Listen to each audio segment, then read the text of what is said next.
Hey there, sleepy wasteland wanderers.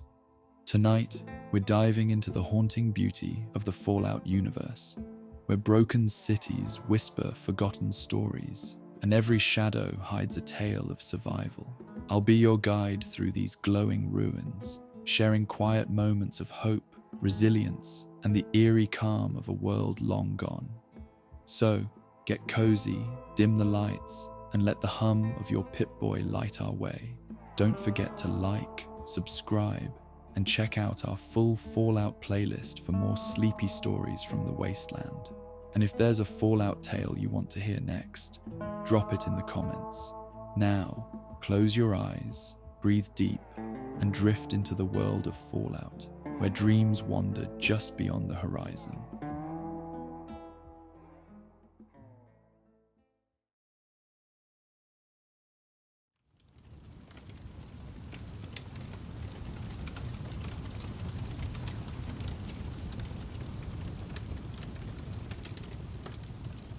The alarm clock's gentle chime broke the pre-dawn silence of Rosa's small apartment in Freeside.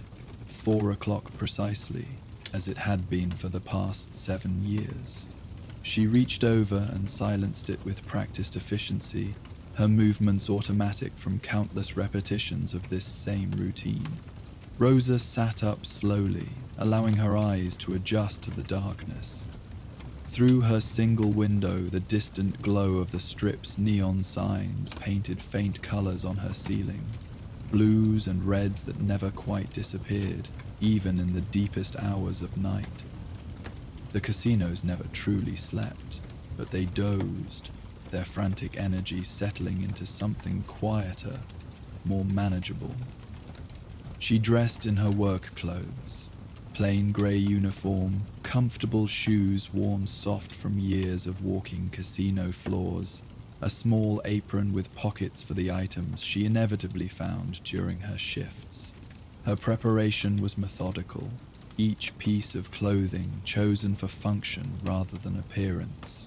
The strip had taught her that visibility often meant vulnerability, and Rosa preferred to move through her world noticed, but unremarked upon. The thermos of coffee came next, filled from the pot she had prepared the night before. The bitter warmth would sustain her through the long hours ahead, a small comfort in the quiet spaces between the casino's sleeping and waking. She gathered her cleaning supplies, standard issue from Gomorrah's maintenance department, supplemented by a few personal items that made her work more effective. Rosa locked her apartment and stepped into the empty streets of Freeside. The contrast between here and the strip was always striking in these early hours. Freeside slept genuinely, exhausted by the daily struggle of survival, while the strip merely paused between performances. She walked the familiar route, nodding to the few other early workers she encountered, kitchen staff heading to their shifts, security guards changing rotations, the invisible army that kept New Vegas functioning.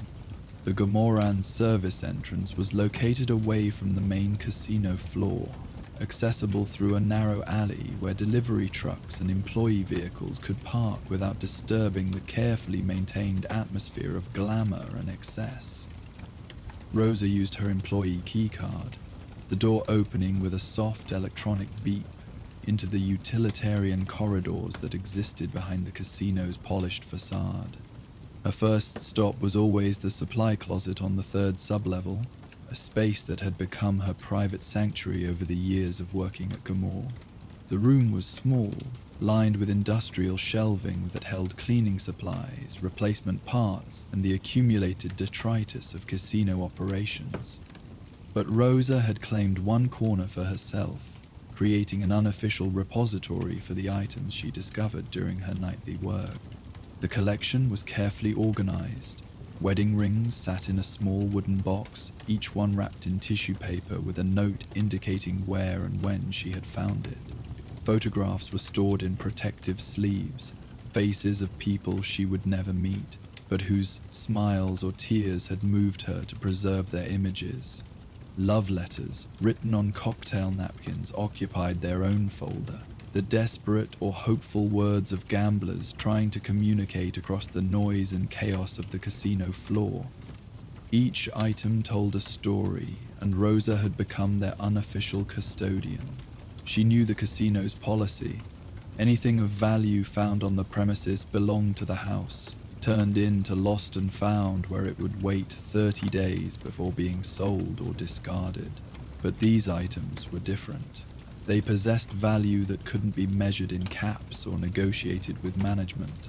They were fragments of human experience, pieces of lives that had touched the casino briefly and left something behind.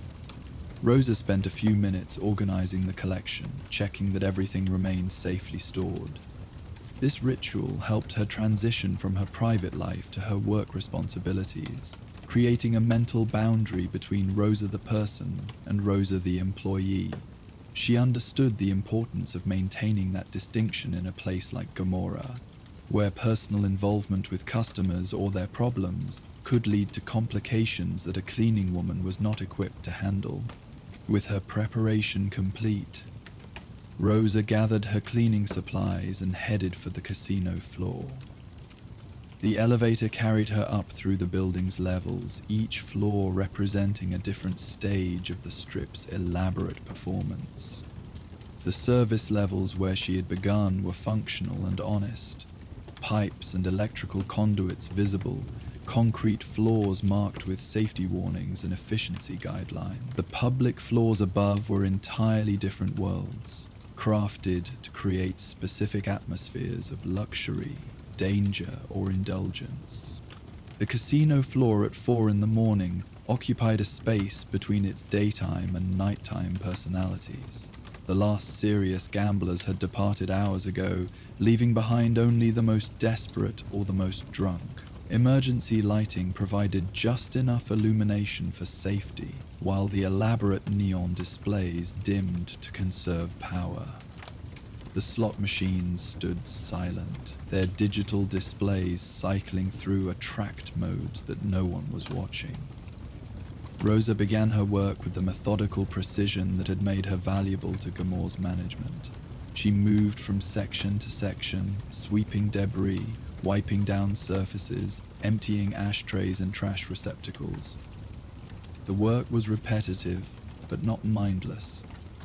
She observed everything, noting patterns in the mess that revealed stories about the previous night's activities. Spilled drinks suggested celebration or desperation, depending on their location and quantity. Abandoned chips told stories of wins that had felt insufficient or losses that had become too painful to acknowledge. Personal items, lipstick, keys, small pieces of jewelry, spoke of lives that had been disrupted or distracted by the casino's relentless demands for attention. As she worked, Rosa allowed her mind to drift into the contemplative state that made these early hours tolerable. The repetitive nature of cleaning created space for thought, for the kind of reflection that was impossible during the casino's active hours. She considered the lives that had briefly intersected with this space, the hopes and fears that had played out around the gaming tables and slot machines. The casino floor revealed its secrets slowly. Rosa had learned to read the signs that indicated a particularly difficult night. Scattered napkins suggested tears, overturned chairs implied arguments or sudden departures. Forgotten purses indicated decisions made too quickly to be reversed. Each detail contributed to her understanding of the human drama that played out nightly in this carefully constructed environment. Moving through the blackjack area, Rosa found the usual collection of discarded items. Players often left behind more than they intended, not just money but pieces of themselves. She collected forgotten glasses, used tissues, small toys or keepsakes that had been intended as lucky charms. Most of these items would be processed through the casino's standard lost and found procedures, but occasionally she discovered something that felt different. Near slot machine number 47, Rosa's attention was caught by a piece of paper folded carefully and placed deliberately beside the machine's coin slot. Unlike the random litter that usually surrounded the gaming areas, this appeared to have been positioned intentionally. Rosa paused in her cleaning, considering whether to simply discard it with the other debris or investigate further. Her experience had taught her to recognize the difference between trash and something that might be important to someone. The paper was clean, recently folded, and placed rather than dropped. After a moment's hesitation, Rosa picked it up and unfolded it carefully. The contents made her stomach tighten with concern. Written in careful handwriting on Gomorrah stationery, the note was clearly a goodbye letter. The author expressed gratitude for kindnesses received, apologies for debts that couldn't be repaid, and a resignation to circumstances that had become unbearable. The letter was unsigned, but contained enough personal details to suggest it had been written by someone familiar with casino's operations and staff. Rosa read the note twice, her professional instincts warring with her personal compassion. Casino policy was clear. Customer problems were not employee concerns, and involving herself in patron disputes or personal crises could result in immediate termination. But the note's contents suggested someone in genuine distress, possibly contemplating actions that couldn't be undone. She folded the letter carefully and placed it in her apron pocket, continuing her cleaning while considering what, if anything, she should do. The casino's cameras recorded everything, and her actions would be reviewed if they seemed suspicious or inappropriate. But the note's location suggested it had been intended for someone to find, possibly someone who might be able to help. As she worked, Rosa made mental notes about the letter's contents. The author mentioned Tuesday rituals and sunset drinks, suggesting someone who visited the casino regularly and had established patterns. There were references to the lucky machine and the kind cocktail server, indicating relationships with specific aspects of the casino's operations. Rosa finished cleaning the slot machine area and moved on to the poker tables, but her thoughts remained focused on the letter. In her years of working at Gomorrah, she had encountered similar situations. Patrons whose gambling had escalated beyond recreation into desperation. People whose personal problems had become entangled with their casino experiences. Usually, such situations resolved themselves without intervention, but occasionally they required a more compassionate response. The poker area required careful attention, as serious players often left behind items of greater value. Rosa found the usual collection of forgotten chips, but also discovered a woman's earring under one of the tables. The earring was distinctive, handmade with a small turquoise stone that caught the emergency lighting. Rosa examined it carefully before adding it to her collection of found items, making a mental note of its location and appearance. As she continued her rounds, Rosa considered the underground network of mutual support that existed among Gomorrah's employees. Like most large institutions, the casino had developed informal communication channels that allowed staff to share information and assistance outside of official management oversight. Kitchen workers knew which servers were struggling with personal problems. Dealers understood which security guards could be trusted with sensitive situations. And maintenance staff, like Rosa, often served as informal counselors for employees dealing with workplace stress. This network operated carefully, maintaining the discretion necessary to avoid management interference while providing genuine help to those who needed it. Rosa had participated in this system for years, offering practical assistance and emotional support to colleagues when circumstances required it. The system had helped her as well, particularly during her early years at Gomorrah, when she was learning to navigate the casino's complex social and professional dynamics. The possibility of extending this support network to include troubled patrons was more complicated. Casino management strictly separated employee and customer relationships, and for good reasons. Customers who felt they had personal relationships with staff might expect special treatment, reduced charges, or assistance with problems beyond the casino's scope. Such relationships could compromise the professional objectivity necessary for fair gaming operation. But Rosa had observed that the strictest interpretation of these policies sometimes prevented casino staff from providing basic human compassion in situations where it might make a significant difference. The letter in her pocket represented exactly such a situation. Someone in distress who might benefit from knowing that their crisis had been witnessed and acknowledged, even if direct intervention wasn't possible. Rosa completed her cleaning of the main gaming floor and moved to the restaurant and bar areas. These spaces told different stories than the gaming areas.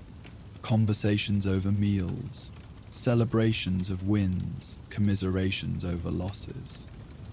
The detritus here was more personal.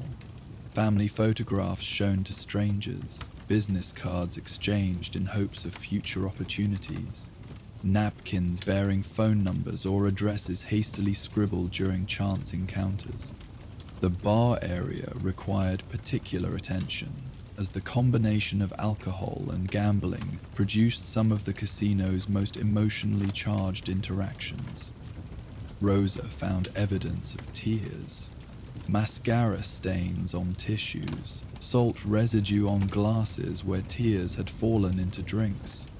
She also discovered signs of celebration, confetti from party favors, champagne corks, tips left in amounts that suggested either generous wins or desperate gratitude.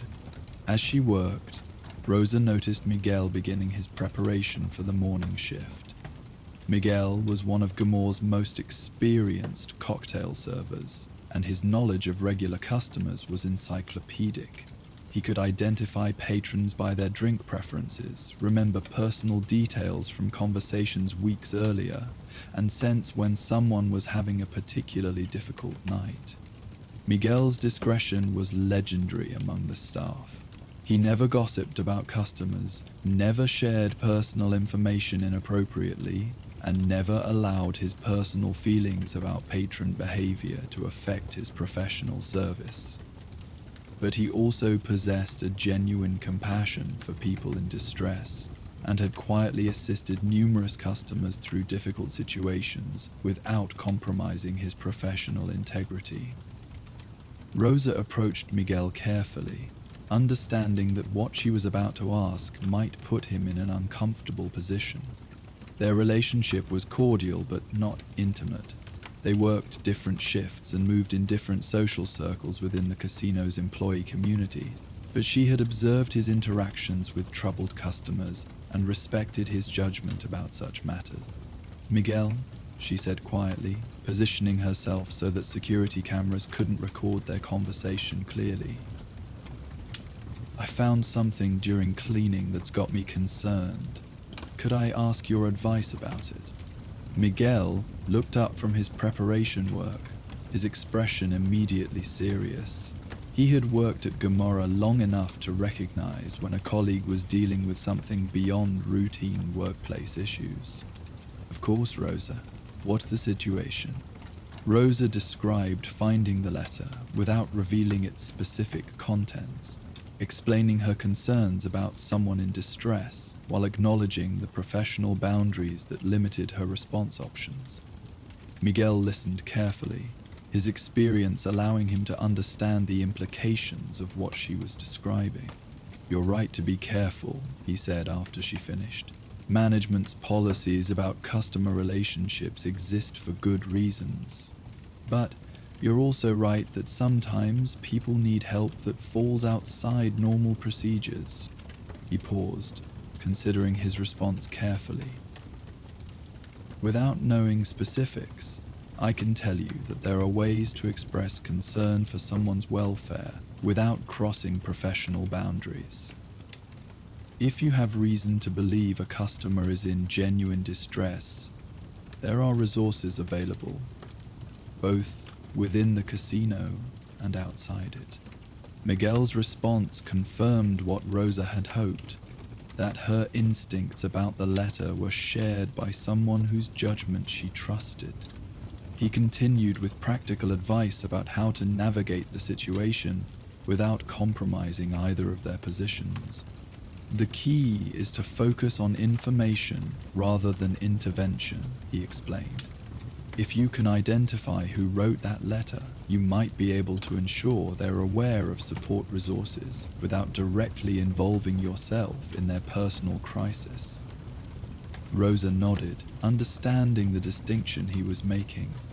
Direct intervention would require her to step outside her professional role and assume responsibilities she wasn't qualified to handle. But ensuring that someone in distress knew about available resources was a more manageable goal, one that fell within the bounds of basic human compassion without crossing professional lines. There's also the Employee Assistance Program, Miguel added. It's designed for staff, but the counselors who run it sometimes have information about community resources for customers dealing with personal problems.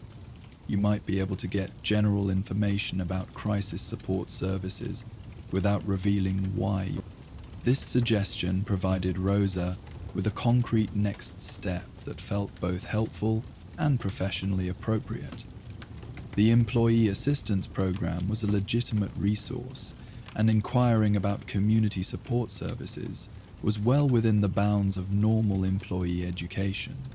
As their conversation concluded, Rosa felt more confident about her ability to respond to the letter appropriately. She wouldn't be able to directly solve whatever crisis had prompted its writing, but she could ensure that the person responsible knew about available resources and support systems. Sometimes, that knowledge alone was enough to help someone find their way through a difficult situation. Rosa returned to her cleaning with renewed focus, paying particular attention to areas where she might find additional clues about the letter's author. The note had mentioned specific details that suggested regular patronage. Someone familiar enough with casino operations to know staff schedules and common procedures, but not an employee themselves. The reference to Tuesday rituals was particularly intriguing. Rosa made mental notes about the areas where Tuesday night activities might be concentrated, focusing on gaming sections that were typically busiest on weekdays. The mention of sunset drinks suggested someone who visited during the early evening hours when the casino's atmosphere shifted from afternoon casual to evening serious. As she worked through the restaurant seating area, Rosa found additional evidence of Tuesday night's activities. A business card left on one table bore the logo of a North Vegas accounting firm, while another table showed signs of a celebration, cake crumbs and party napkins suggesting a birthday dinner. These details contributed to her growing understanding of the casino's regular patterns and the types of customers who frequented different areas. The morning progressed steadily, Rosa's cleaning routine providing structure while her mind worked through the problem of the anonymous letter. By 6 o'clock she had completed her primary responsibilities and was beginning the detailed work that would prepare the casino for the day shift's arrival. This phase of her work required less physical movement, but more careful attention to details that would be noticed by daytime patrons and management. As she polished the brass fixtures near the main entrance, Rosa observed the arrival of day shift employees. The casino's transformation from its quiet night configuration to active day operations was gradual but dramatic. Lights brightened to full intensity, background music resumed its carefully selected playlist, and the slot machines returned to their active operational modes. Day shift dealers arrived with the professional energy that would carry them through 8 hours of managing games and customers. Rosa watched them settle into their positions, checking equipment and reviewing the night's activity reports. Their arrival marked the approaching end of her shift, but also the beginning of the day when the letter's author might return to the casino. Rosa realized that her best opportunity to identify the letter's author would come from observing customer patterns during the evening hours mentioned in the note. This would require her to extend her normal work schedule or return to the casino during off-duty hours, both of which presented potential complications with management and security protocols. She decided to approach the problem differently, focusing on the support network that Miguel had referenced. If she could connect the letter's author with appropriate resources, the identity question might become less critical. What mattered was ensuring that someone in crisis knew about available help, not necessarily solving their problems directly. Rosa completed her morning cleaning and returned to her supply closet to secure her equipment and collect her personal items. The letter remained in her apron pocket, its contents weighing on her thoughts as she prepared to end her shift. She had identified a potential course of action, but implementing it would require careful planning and continued discretion. Before leaving, Rosa made one additional stop, the employee break room, where she knew she would find information about the employee assistance program. The bulletin board near the coffee station contained contact information and program descriptions that were updated regularly. Rosa photographed the relevant sections with her personal terminal, ensuring she would have the information needed to make appropriate inquiries. As she walked home through Freeside's awakening streets, Rosa reflected on the morning's events. The letter had presented her with an ethical dilemma that didn't have clear-cut solutions, but she felt confident that she had identified an appropriate response. Her years of experience at Gomorrah had taught her that complex problems rarely had simple answers, but that didn't excuse inaction when someone was in genuine distress. The next few days would require Rosa to balance her normal work responsibilities with the additional effort needed to follow up on the letter. She would need to research support resources, observe customer patterns, and potentially make contact with crisis counseling services. All of this would need to be accomplished without compromising her professional standing or violating casino policies about customer relationships. But Rosa felt prepared for these challenges. Her years of maintaining the collection of found items had taught her patience and discretion. Her relationships within the casino's employee network had demonstrated that it was possible to provide meaningful help while respecting professional boundaries. And her understanding of the Strip's complex social dynamics had shown her that small acts of compassion could have significance far beyond their apparent scope. As she reached her apartment, Rosa took one final look back toward the Strip. The morning sun was beginning to compete with the neon signs, creating a soft transitional light that would gradually shift the district's energy from night to day. In a few hours, the casino would be filled with fresh customers, new hopes, and different problems. But somewhere in that crowd might be the person who had written the letter, and Rosa intended to be ready with information that could help. The letter would remain in her possession until she could determine the most appropriate way to respond to its contents. Whether that meant identifying its author, connecting them with support resources, or simply ensuring that their distress had been acknowledged, Rosa was committed to treating the situation with the seriousness it deserved. In a world where human problems were often reduced to statistics, or ignored entirely, small acts of witness and care took on amplified importance. Rosa prepared for a few hours of rest before beginning her research into crisis support resources. Tomorrow night she would return to Gomorrah with a better understanding of how to help someone in distress while maintaining the professional boundaries that protected both employee and customer interests. The collection of found items in her supply closet would soon include one more story of human connection. This time, a story where she had played an active role in ensuring that someone's crisis became an opportunity for support rather than a step toward despair.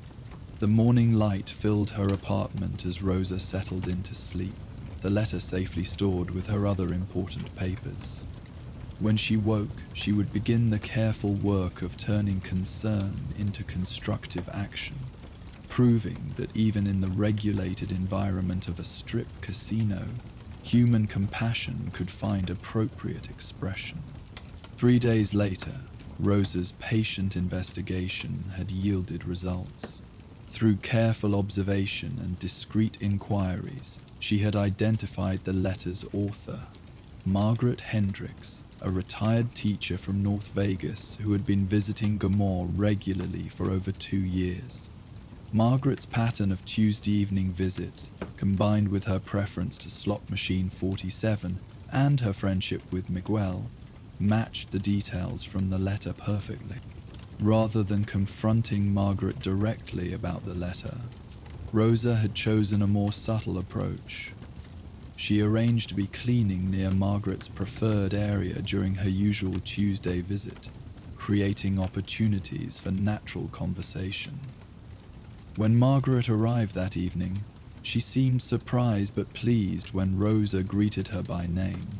"Good evening, Mrs. Hendricks," Rosa said warmly. "I see you found your way back to your lucky machine." Margaret smiled, though Rosa noticed it didn't quite reach her eyes. "Oh, you know me and my routines, dear, though I'm not sure how lucky this machine really is anymore." Rosa continued her cleaning while maintaining the conversation, her tone carefully casual. "Well, sometimes luck needs a little help. Have you heard about the new community center programs they're starting in North Vegas? Miguel mentioned they're looking for volunteers with teaching experience." The conversation that followed was gentle and indirect, but Rosa was able to share information about several community resources that might address the isolation and financial concerns that had prompted Margaret's letter. She mentioned volunteer opportunities, senior support services, and financial counseling programs without ever indicating that she knew about Margaret's specific situation. By the end of their conversation, Margaret seemed genuinely interested in several of the resources Rosa had mentioned. More importantly, she appeared to feel seen and valued, not just as a casino customer, but as a person with skills and experiences that could benefit others. "Thank you for thinking of me, Rosa," Margaret said as she prepared to leave. "I hadn't realized how many opportunities there were to get involved in the community again. It's been a difficult time lately, and I'd forgotten that there were ways to be useful again." Rosa watched Margaret leave that evening with a sense of quiet satisfaction. The letter remained in her collection, but its crisis had been transformed into an opportunity for connection and support. Margaret had returned to the casino several times since then, but her demeanor had changed. She engaged more with staff, seemed more animated in her conversations, and had even mentioned her volunteer work with the community center's literacy program. The situation had reinforced Rosa's understanding of the informal support network that existed within Gomorrah's employee community.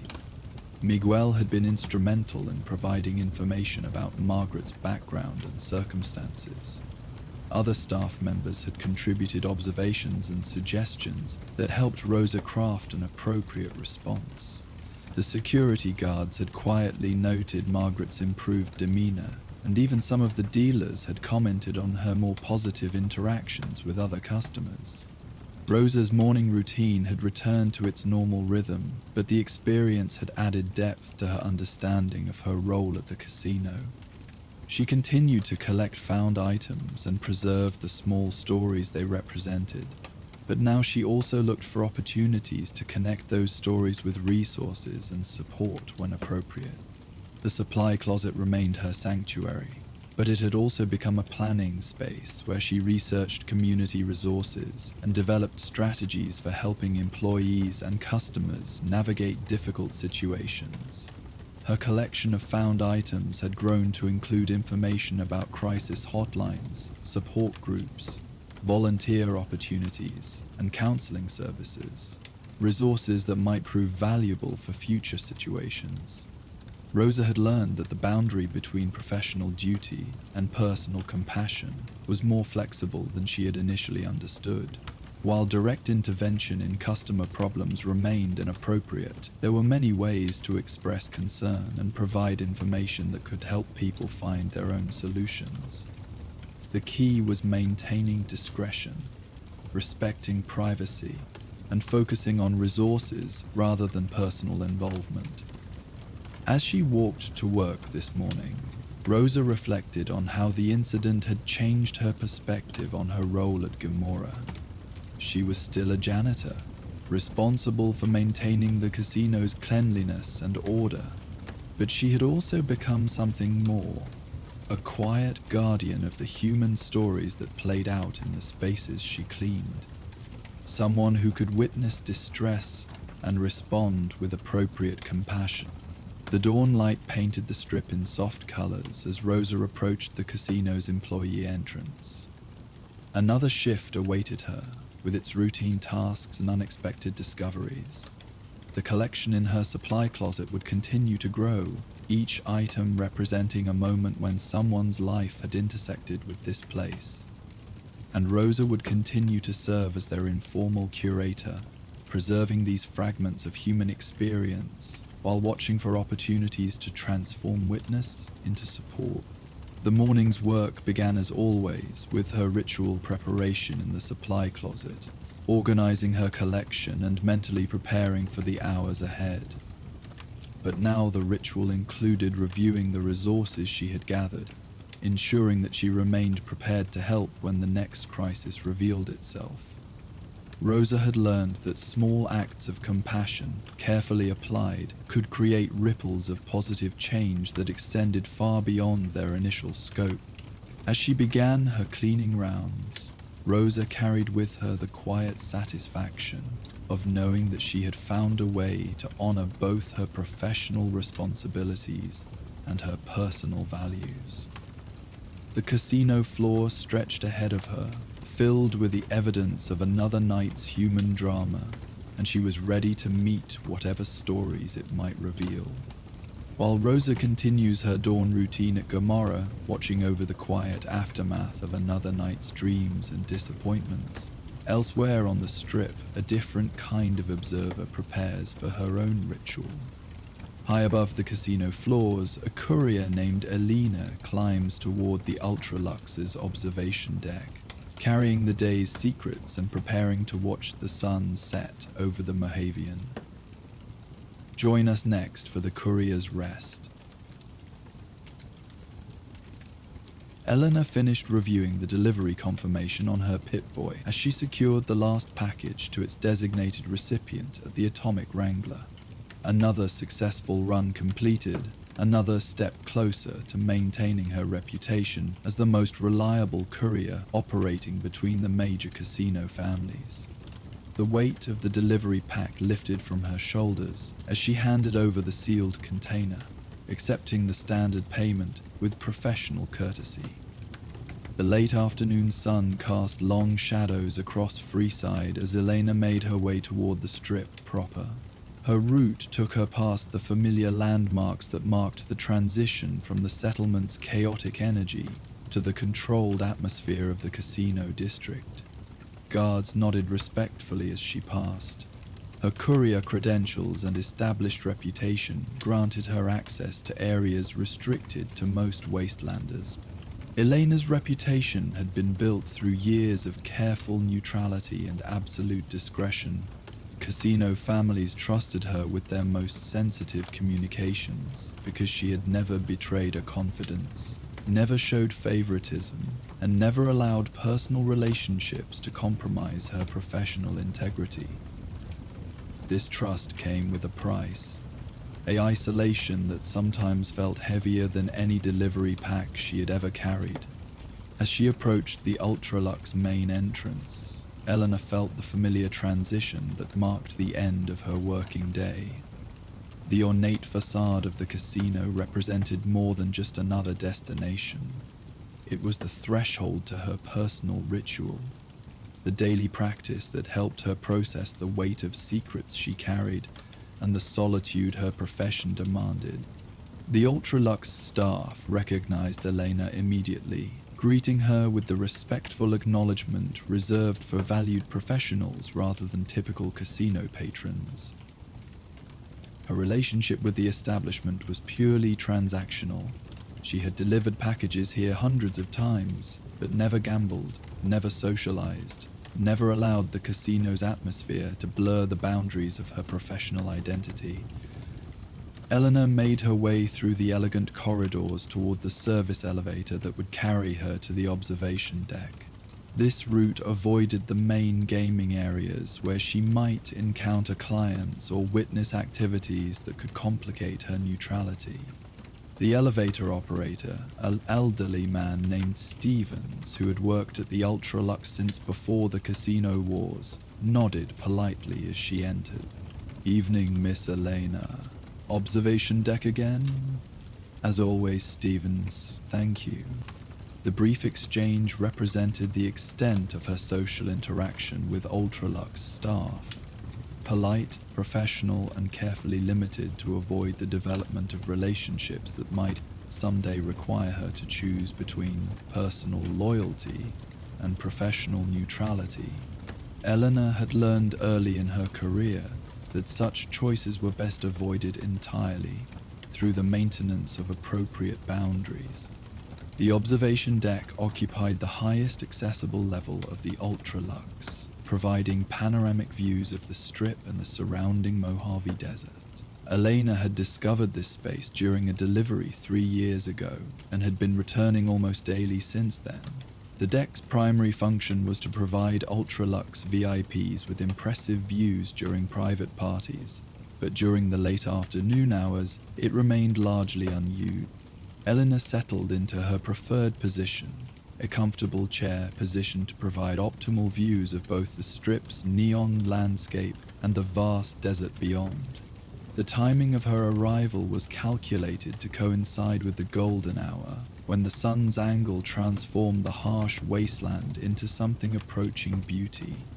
This daily ritual had become essential to her mental and emotional maintenance, providing space for reflection that her nomadic profession otherwise denied her. As the sun began its descent toward the western horizon, Elena allowed her mind to review the day's deliveries and observations. Her mental filing system catalogued not just the packages she had transported, but the contextual information that made her services valuable to all 3 casino families. She knew which chairmen were borrowing money from independent lenders, which white glove members were questioning their faction's dietary restrictions, and which Omerata soldiers were sending portions of their earnings to family members in Freeside. This knowledge represented both Elena's greatest professional asset and her heaviest personal burden. The information she possessed could shift the balance of power between the casino families, expose vulnerabilities that enemies could exploit, or reveal secrets that individuals had died to protect. Her neutrality was not just a business strategy, it was a survival mechanism that kept her alive in a world where taking sides often proved fatal. The Strip below began its evening transformation as Eleanor watched from her elevated position. Neon signs flickered to full brightness, creating rivers of colored light that flowed between the casino buildings. The careful choreography of security personnel, entertainment staff, and service workers orchestrated the transition from day to evening operations. Elena observed these patterns with professional interest, noting changes that might indicate shifting priorities or emerging tensions between the factions. From her vantage point, Elena could identify specific individuals moving through the Strip's carefully managed chaos.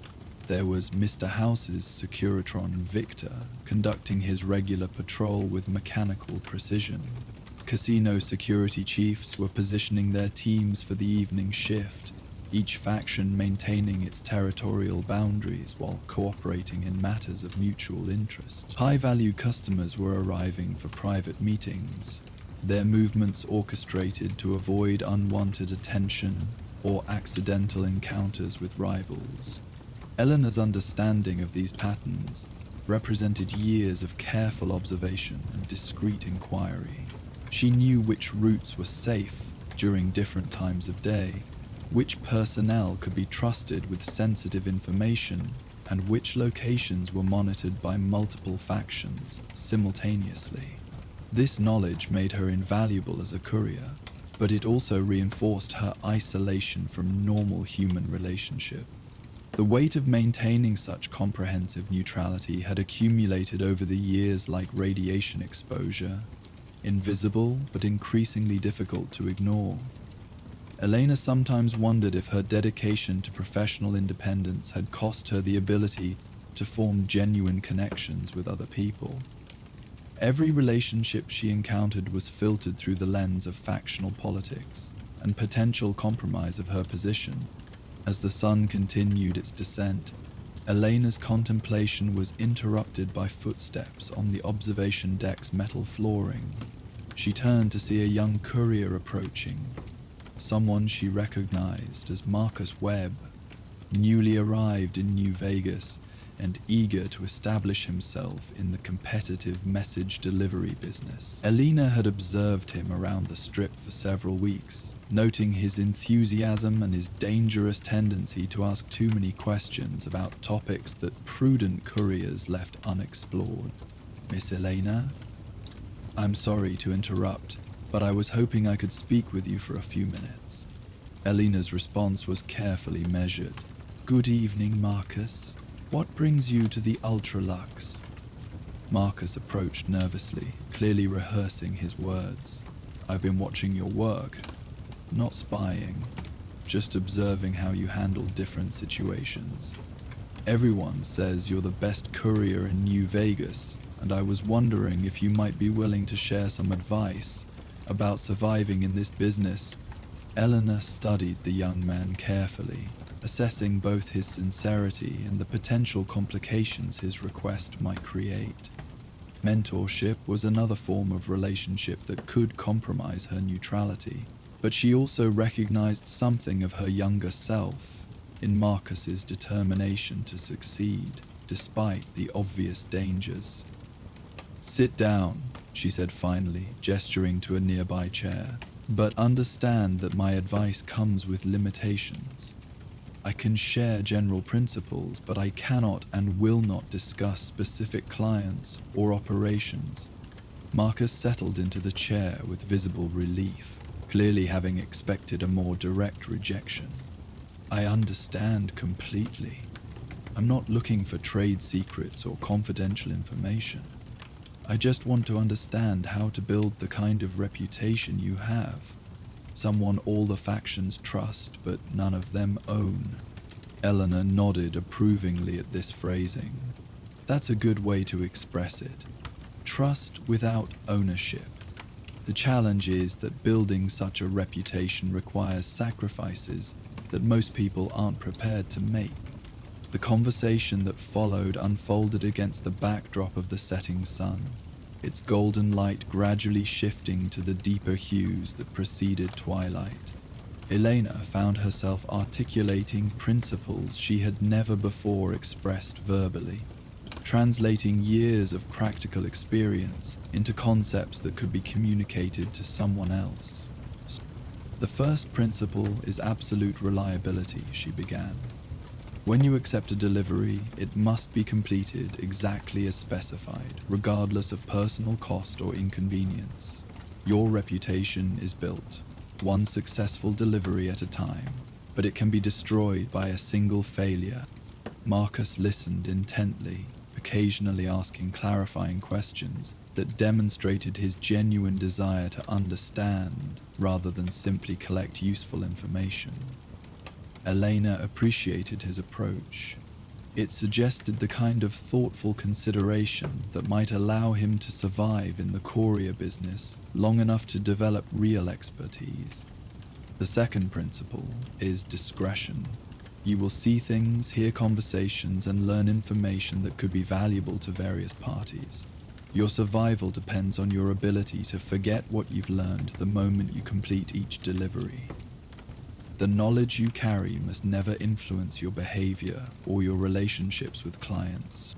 This principle sparked more questions from Marcus, who struggled to understand how information could be simultaneously valuable and worthless depending on context. Alina explained the distinction between information that was essential for route planning and security versus information that represented intelligence about factional activities or personal secrets. Think of yourself as a mechanical system, she suggested. You receive input in the form of delivery instructions.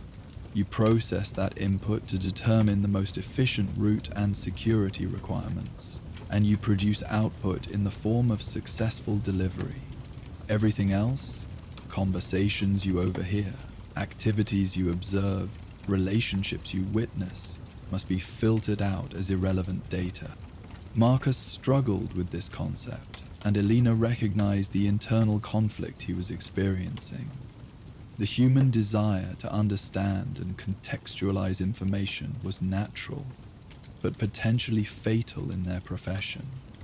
Learning to suppress that curiosity required discipline that many potential couriers never developed. As their conversation continued, Eleanor found herself sharing insights about the psychological aspects of courier work that she had never before articulated. The isolation, the constant vigilance, the weight of carrying secrets that could not be shared with anyone. She described the mental techniques she had developed to maintain emotional distance from the information she transported, and the personal costs of such detachment. You asked about building trust without ownership, Elena said as the sun touched the horizon. That requires you to be valuable to everyone but dependent on no one. The moment you need something from a client beyond standard payment, you've compromised your independence. The moment you provide something beyond standard delivery service, you've created an obligation that can be used against you. Marcus absorbed this advice thoughtfully, clearly beginning to understand the implications of the career path he had chosen. It sounds lonely, he observed. It is, Alina admitted. That's the price of neutrality in a world where everyone belongs to someone. But it's also freedom. The freedom to choose your own path, to maintain your own principles, and to survive regardless of which faction rises or falls. The conversation shifted to more practical matters as twilight deepened around them. Elena shared technical advice about route planning, security protocols, and client management. She described the importance of maintaining detailed records, establishing emergency procedures, and developing backup plans for every aspect of courier operations. Physical security is only part of the challenge, she explained. Information security is equally important. You must assume that everything you say and do is being monitored by someone with the resources to use that information against you. Your survival depends on making sure that monitoring reveals nothing useful. Marcus asked about specific threats, raiders, rival couriers, factional conflicts that might endanger neutral parties. Eleanor provided general guidance about threat assessment and risk mitigation, but avoided sharing details that might reveal her own security procedures or operational knowledge. As the strip's evening illumination reached full intensity, Elena realized that their conversation had provided her with something she hadn't expected: the opportunity to reflect on her own career choices and their consequences. Explaining her principles to Marcus had forced her to examine whether those principles still served her well, or whether they had become constraints that limited her growth as a person.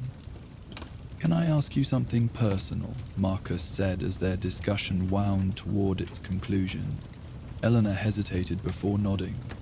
"You can ask. I may not answer. Do you ever regret choosing this path?" The isolation, I mean. The distance from other people. Elena considered the question carefully, watching the lights of the strip below as she formulated her response. Regret implies wishing I had made different choices. I don't regret my choices because they were made for valid reasons and they've served their purposes. But that doesn't mean the costs haven't been significant. She paused, allowing the weight of that admission to settle between them.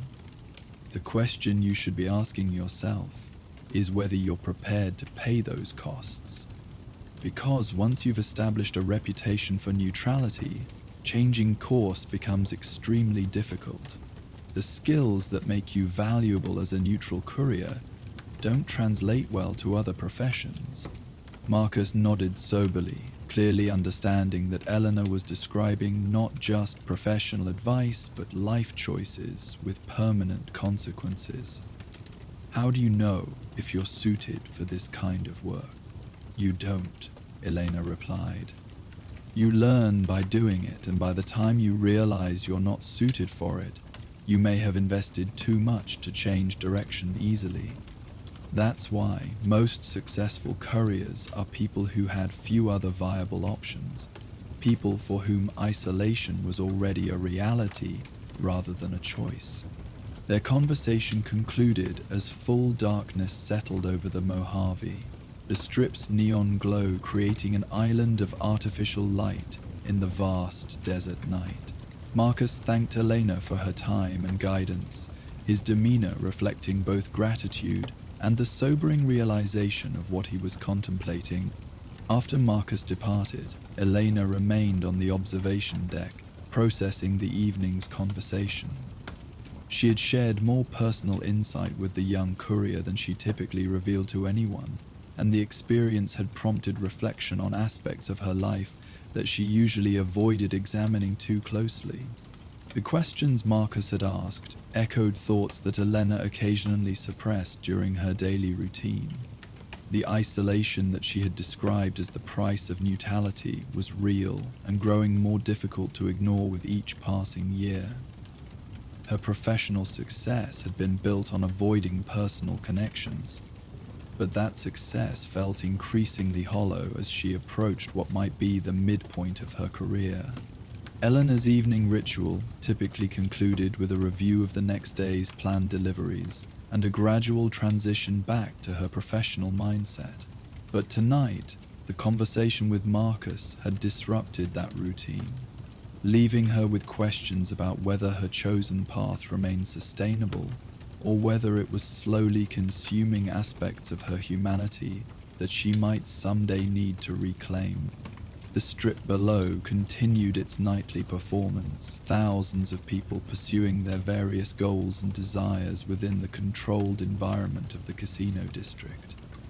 Elena watched the patterns of movement and activity, her trained eye automatically cataloging information that might prove professionally useful. But for perhaps the first time in years, she also found herself wondering what it might be like to participate in that activity rather than simply observing it from a distance.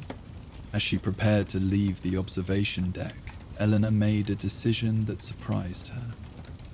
Tomorrow evening, she would return to this same spot at the same time, maintaining her ritual of reflection and observation. But she would also leave herself open to the possibility of another conversation with Marcus, or with someone else who might benefit from the kind of guidance she had provided tonight. The decision represented a subtle but significant shift in Eleanor's approach to her profession and her life. She would continue to maintain the neutrality and discretion that had made her successful, but she would also acknowledge that complete isolation was neither necessary nor ultimately sustainable. There were ways to share knowledge and provide guidance that did not compromise professional integrity, and perhaps those connections might help address the growing sense of emptiness that threatened to undermine her long-term resilience. Elena made her way back through the ultra-luxus corridors toward the main exit, nodding politely to staff members who had become familiar faces over years of regular visits. Her relationship with these individuals remained professional and limited, but she found herself considering whether those relationships might be allowed to develop slightly beyond their current boundaries, without creating unacceptable risks. The walk back to her small apartment in a neutral section of Freeside provided additional time for reflection. Elena's living space was carefully chosen for its strategic location and security features, rather than comfort or aesthetic appeal. The apartment reflected her professional priorities: functional, secure, and easily abandoned if circumstances required rapid departure. But as she reviewed the evening's conversation with Marcus, Elena began to consider whether her living situation might benefit from minor modifications that acknowledged her need for human connection without compromising her operational security. Perhaps a few personal items that reflected interests beyond courier work, or books that served purposes other than professional reference. Small changes that might make her environment feel less like a temporary staging area and more like a home. Elena prepared for sleep with the methodical routine that had sustained her through years of irregular schedules and high-stress operations. But tonight, that routine included planning for tomorrow's work with an expanded sense of purpose. Her deliveries would continue to receive the same professional attention that had built her reputation, but she would also remain alert for opportunities to provide guidance to other couriers who might benefit from her experience. The decision to maintain her evening ritual while opening herself to occasional mentorship represented a compromise between her need for solitude and her growing recognition that complete isolation was becoming counterproductive. Elena had learned to survive through careful control of information and relationships, but she was beginning to understand that survival and fulfillment were not identical goals. As she settled into sleep, Elena reflected on the sunset she had watched from the Ultralux's observation deck. The daily transition from daylight to darkness provided a natural rhythm that had become essential to her mental and emotional maintenance. Tomorrow would bring another sunset, another opportunity for reflection, and perhaps another chance to share the knowledge she had accumulated through years of careful neutrality. The strip continued its nightly activities beyond her apartment's secured windows, but Elena felt more connected to that activity than she had in months. Her conversation with Marcus had reminded her that she was part of a community of professional couriers, each dealing with similar challenges and isolation. Perhaps it was time to acknowledge that community more directly, to accept that sharing knowledge and providing guidance could strengthen rather than compromise her professional position. Eleanor's sleep that night was deeper and more restful than usual, unmarked by the anxiety dreams that sometimes accompanied particularly sensitive deliveries or complex route planning. Her subconscious mind processed the evening's conversation and the decisions it had prompted, integrating new possibilities into her established patterns of thought and behavior. When she woke the next morning, Elena began her daily routine with renewed energy and purpose. Her first delivery of the day would take her to the Tops Casino, where she would transport a sealed package from a Freeside merchant to one of the chairman's financial advisors. The delivery itself was routine, but Elena found herself paying closer attention to the junior casino staff she encountered during the transaction. Several of them were young people who might benefit from guidance about navigating the strip's complex social and professional dynamics. Elena made mental notes about potential opportunities to share general advice about discretion, reliability, and professional development, knowledge that could help them avoid some of the pitfalls she had witnessed over the years. The morning's deliveries proceeded smoothly, but Elena found herself engaging slightly more with the people she encountered. Not enough to compromise her professional boundaries, but sufficient to acknowledge the human connections that her work necessarily involved. A polite inquiry about a receptionist's sick child, a word of encouragement to a nervous new security guard, A brief technical discussion with another courier about optimal routing between Freeside and the Strip. These small interactions added texture to Elena's day without creating the kind of personal obligations that might compromise her neutrality. She was learning to distinguish between inappropriate involvement in other people's problems and appropriate recognition of their humanity.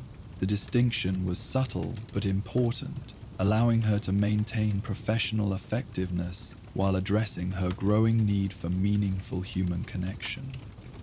As afternoon approached, Elena completed her final delivery and began the familiar journey toward the Ultralux. Her evening ritual awaited, but today it would include the possibility of another mentorship conversation if Marcus or another young courier sought her guidance. The prospect added anticipation to what had previously been purely solitary reflection time. Elena settled into her preferred chair on the observation deck as the sun began its descent toward the western horizon. The Strip spread out below her, its afternoon energy gradually building toward evening intensity. The patterns of activity were familiar, but Elena found herself noticing details that her previous focus on pure intelligence gathering had caused her to overlook. There were stories unfolding in the movement and interactions she observed, personal dramas, professional challenges, moments of triumph and disappointment that gave human meaning to the factional politics and economic activities she typically monitored.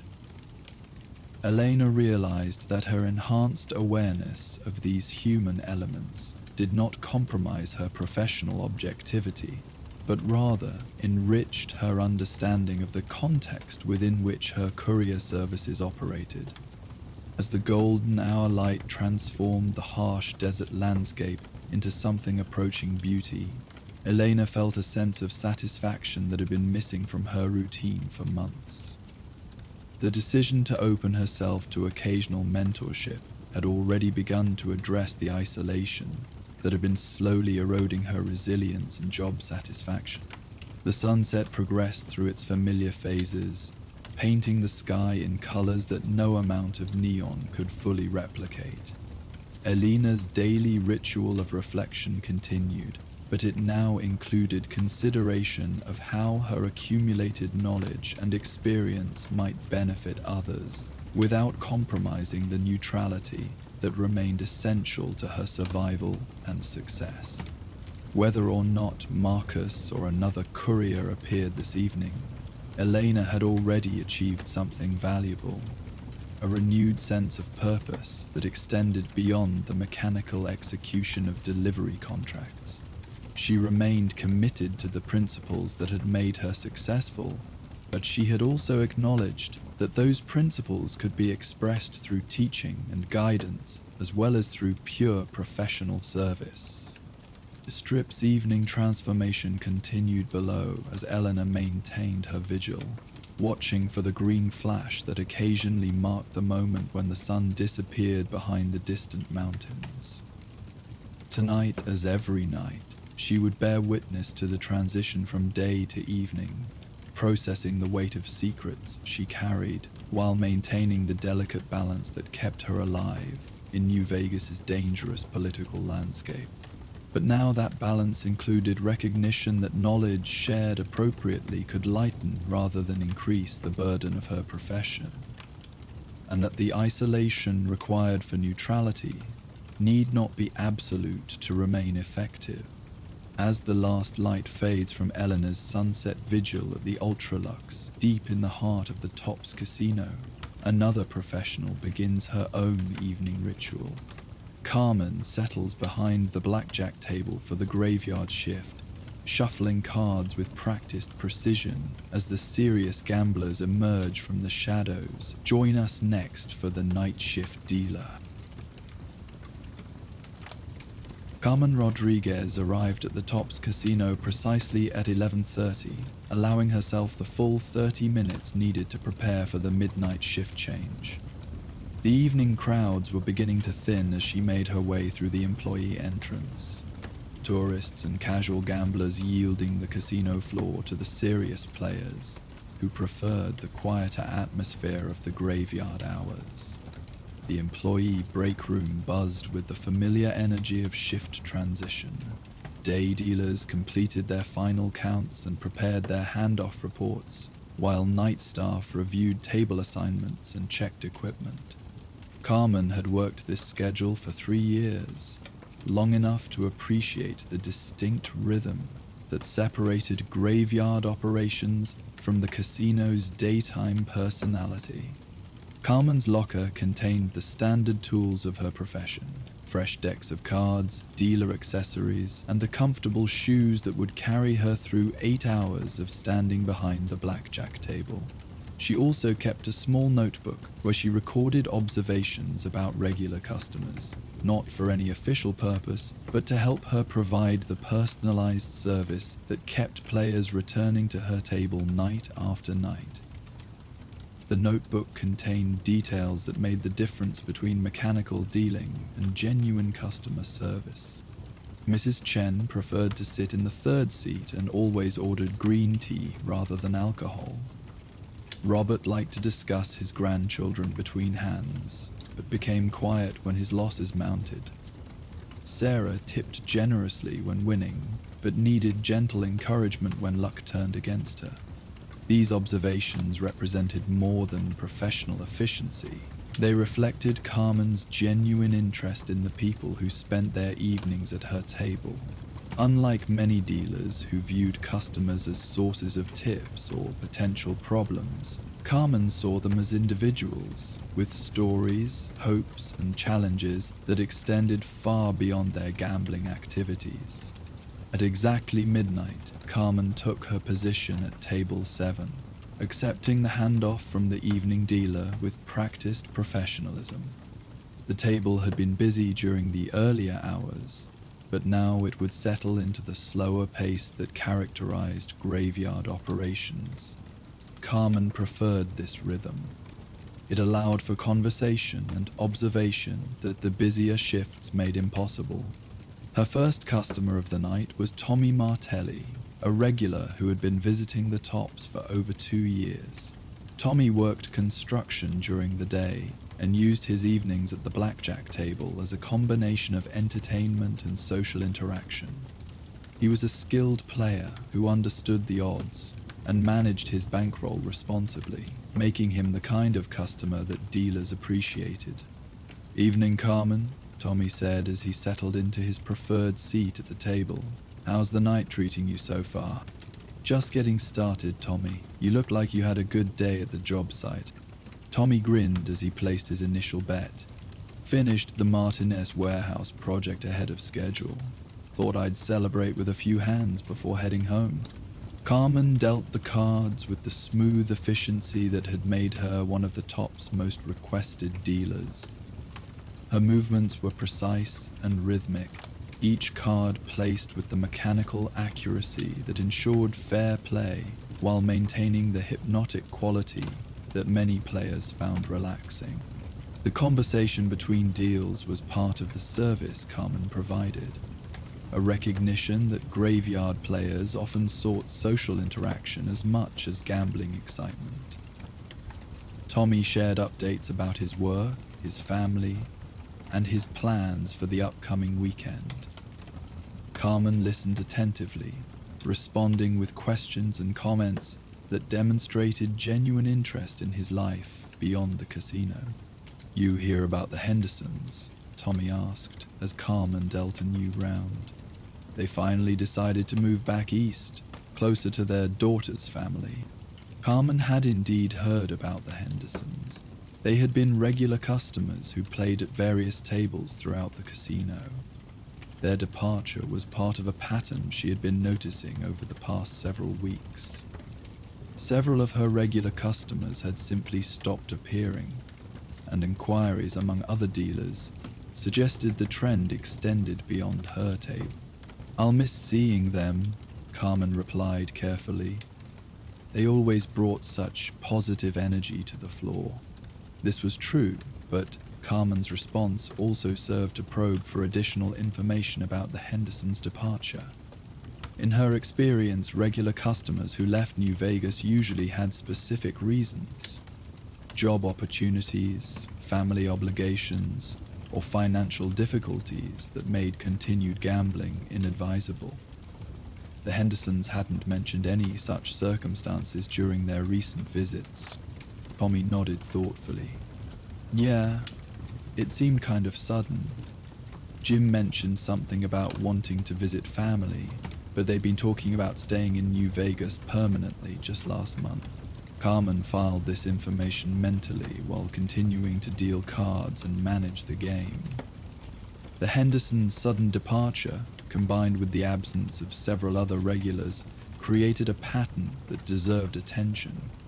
In the casino business, understanding customer behavior was essential for both operational efficiency and personal safety. As the night progressed, Carmen's table attracted other regular customers. Maria Santos, a retired teacher who played small stakes as a form of evening entertainment, settled into her usual seat with her customary cup of coffee. David Park, a Freeside merchant who used blackjack as a way to unwind after dealing with suppliers and inventory, took the far end of the table, where he could observe the casino floor while playing. Each customer brought their own energy and conversational style to the table, creating the kind of informal community that Carmen had learned to facilitate through careful attention to group dynamics. She managed the flow of cards and conversation with equal skill, ensuring that each player felt welcomed and valued while maintaining the professional objectivity necessary for fair gaming operations. "Anyone seen Frank lately?" Maria asked during a brief pause in the action. "He usually stops by on Tuesday nights, but I haven't seen him in over a week." Frank Morrison was another regular, a middle-aged accountant who played conservative blackjack while discussing current events and local politics. His absence was particularly notable because of his rigid schedule. Frank appeared at the same table, at the same time, every Tuesday and Friday without exception. "Now that you mention it, no," David replied. "And he didn't mention taking any time off when I saw him last week." Carmen dealt the next round while processing this additional piece of information. Frank's absence, combined with the Hendersons' sudden departure and the missing presence of several other regulars, suggested something more significant than random schedule changes or individual decisions to reduce gambling activities. The pattern was subtle enough that casual observers might not notice it, but Carmen's detailed knowledge of customer behavior made the trend unmistakable. Regular customers who had been fixtures at the casino for months or years were disappearing without explanation, and their departures seemed to cluster around the same time period. Carmen's professional training emphasized the importance of reporting unusual patterns to casino security, but the nature of these disappearances made such reporting complicated. The missing customers weren't causing problems or exhibiting suspicious behavior. They simply weren't appearing for their regular gaming sessions. From management's perspective, this might be viewed as a normal fluctuation in customer activity rather than a security concern.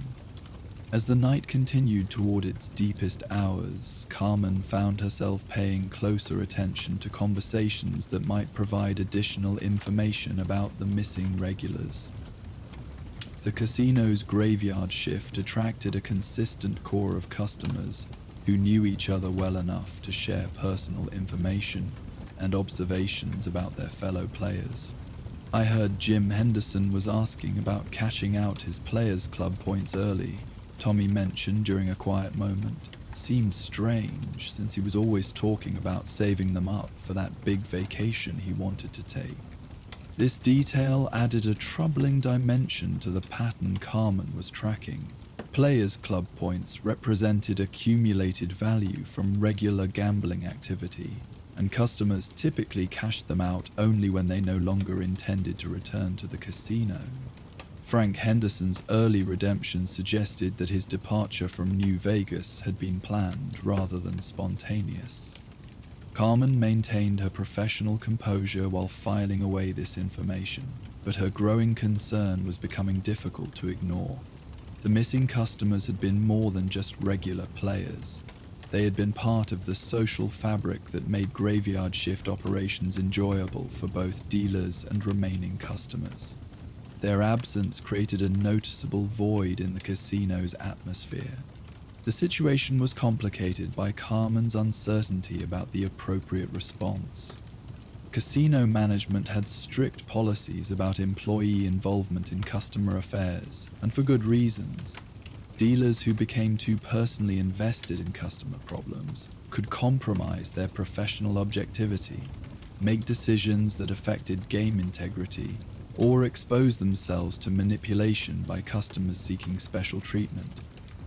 But Carmen's growing suspicion that something troubling was happening to her regular customers created an ethical dilemma that her training hadn't adequately addressed. If the disappearances were voluntary departures, her concern was misplaced and potentially inappropriate. If they represented something more sinister, her inaction might contribute to harm that could have been prevented. As dawn approached and her shift neared its end, Carmen made a decision to gather additional information before determining her next steps. The employee break room was often a source of informal intelligence about casino operations, and other dealers might have noticed similar patterns at their tables. During her official break at 4:30, Carmen approached Linda Chen, an experienced dealer who worked the poker tables during graveyard shift. Linda had been at the tops longer than anyone else, and possessed encyclopedic knowledge of customer behavior and casino politics. "Belinda, can I ask you something?" Carmen said as they sat together in the break room. "Have you noticed any of your regular customers going missing recently?" Linda looked up from her coffee with immediate interest. "Missing how? Like not showing up for their usual games?" "Exactly.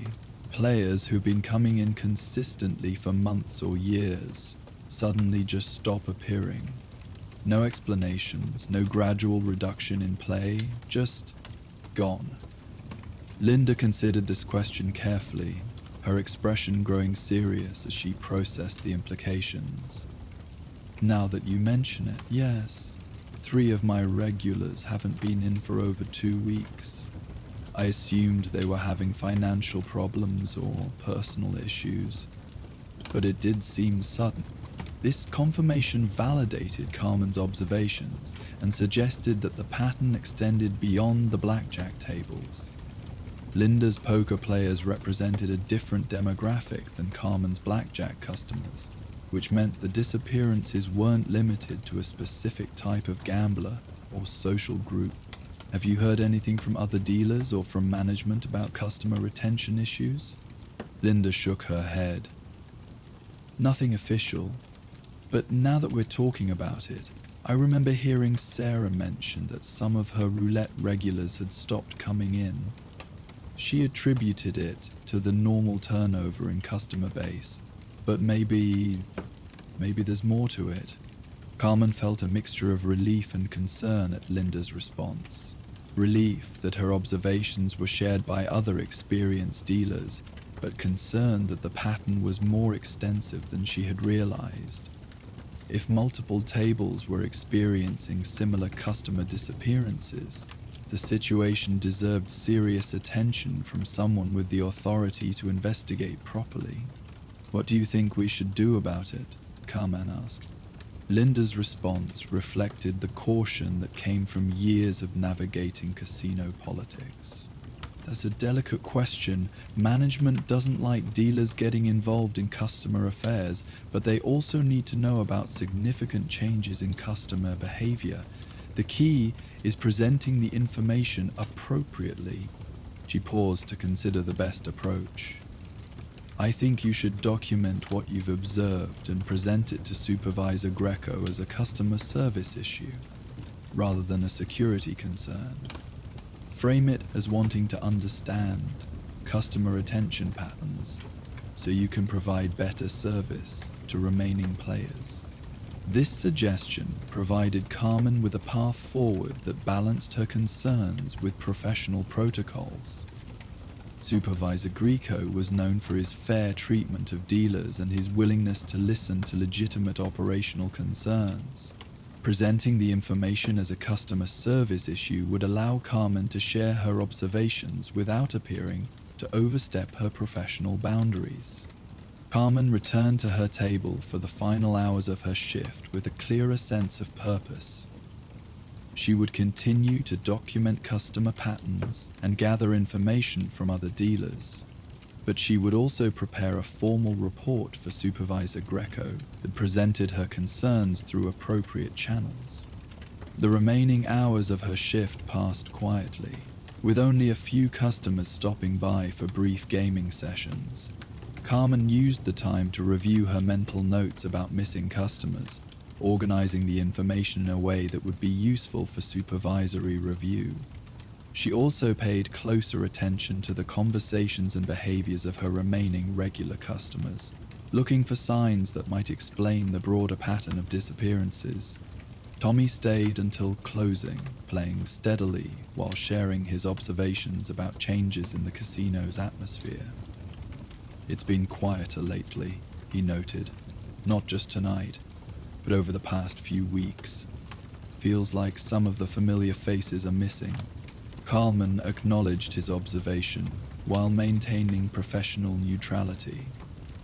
"Customer patterns do change seasonally. Maybe people are spending more time outdoors now that the weather's getting better." This response was diplomatically non-committal, but it also served to gauge Tommy's awareness of the situation. His comments suggested that the disappearances had been noticed by customers as well as dealers, which added weight to Carmen's growing conviction that something significant was happening. As the casino prepared for the morning shift change, Carmen completed her final counts and prepared her handoff report. The routine tasks of closing down her table provided familiar structure while her mind processed the night's revelations and planned her approach to Supervisor Greco. Carmen's shift officially ended at 8 o'clock, but she remained in the employee area to complete her documentation and prepare for the conversation with her supervisor. The report she drafted focused on customer retention patterns and the impact of regular customer departures on table atmosphere and dealer morale. The document carefully avoided speculation about the causes of customer disappearances, while presenting factual observations about timing, patterns, and potential business impacts. Carmen emphasized her commitment to providing excellent customer service and her desire to understand changes in customer behavior that might affect her professional effectiveness. When Supervisor Greco arrived for his morning management duties, Carmen requested a brief meeting to discuss customer service observations. Greco agreed to meet with her immediately, a sign that he valued her professional judgment and was willing to listen to legitimate concerns. The conversation took place in Greco's office, a small but comfortable space that reflected his practical approach to casino management. Carmen presented her observations clearly and concisely, focusing on documented facts rather than speculation or emotional concerns. "I've noticed that several of my regular customers have stopped visiting the casino over the past few weeks," she began. "These are players who have been coming in consistently for months or years, and their absence has been noticed by other customers as well." Greco listened attentively, occasionally asking clarifying questions about specific customers or time frames. His response demonstrated both professional interest in Carmen's observations and awareness of the broader implications they might represent. "Have you discussed this with other dealers?" he asked. "Briefly, and they've noticed similar patterns at their tables. I wanted to bring this to your attention because I'm concerned about the impact on table atmosphere and customer retention." Greco nodded thoughtfully. I appreciate you bringing this to my attention, Carmen. Customer retention is always a concern, and the patterns you've identified deserve investigation. I'll review our customer database and see if there are broader trends that need to be addressed. This response provided Carmen with the assurance she needed that her concerns would be taken seriously through appropriate channels. Greco's willingness to investigate the situation relieved her of the burden of determining what action, if any, should be taken based on her observations. The meeting concluded with Greco's request that Carmen continue to document customer patterns and report any additional observations through regular supervisory channels.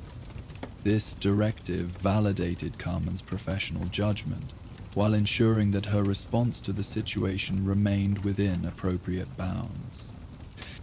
Carmen left the casino that morning with a sense of satisfaction that she had handled a complex situation professionally and effectively. Her concerns about missing customers had been communicated to management through proper channels, and she had maintained the professional boundaries that protected both her position and the casino's operational integrity. The walk home through the awakening strip provided time for reflection on the night's events and their broader implications. Carmen had learned to balance genuine concern for customer welfare with the professional objectivity required by her position, and this experience had demonstrated that such balance was possible, even in challenging circumstances. Her apartment above Mick and Ralph's served as a quiet retreat from the casino's constant activity. Carmen used the morning hours to decompress from her shift and prepare for the rest she would need before returning to work that evening. But today, her routine included satisfaction that she had found an appropriate way to address concerns that could have compromised her professional integrity if handled differently. As she prepared for sleep, Carmen reflected on the lessons of the past night. The casino business required constant attention to patterns and changes that might affect operations, but it also demanded careful consideration of appropriate responses to those observations. Her experience had demonstrated that dealers could serve as valuable sources of customer intelligence when they communicated their observations through proper channels. The situation with the missing customers remained unresolved, but Carmen felt confident that she had done everything within her professional scope to ensure that the matter received appropriate attention. Whether Supervisor Greco's investigation would reveal concerning developments or simply confirm normal fluctuations in customer behavior, Carmen had fulfilled her responsibility to report significant observations to management. Sleep came easily that morning, unmarked by the anxiety that might have accompanied unresolved concerns about customer welfare or professional obligations. Carmen had found a way to honor both her genuine care for the people who frequented her table and the professional boundaries that made her valuable as a casino employee. When she woke that afternoon, Carmen began her pre-shift routine with renewed confidence in her ability to navigate the complex relationships that characterized casino operations. The evening ahead would bring new customers and familiar faces, and she would continue to provide the attentive service that made her table a preferred destination for serious players. The notebook where she recorded customer observations remained an important tool for personalizing her service, but now it also served as a reminder of the importance of balancing personal concern with professional responsibility.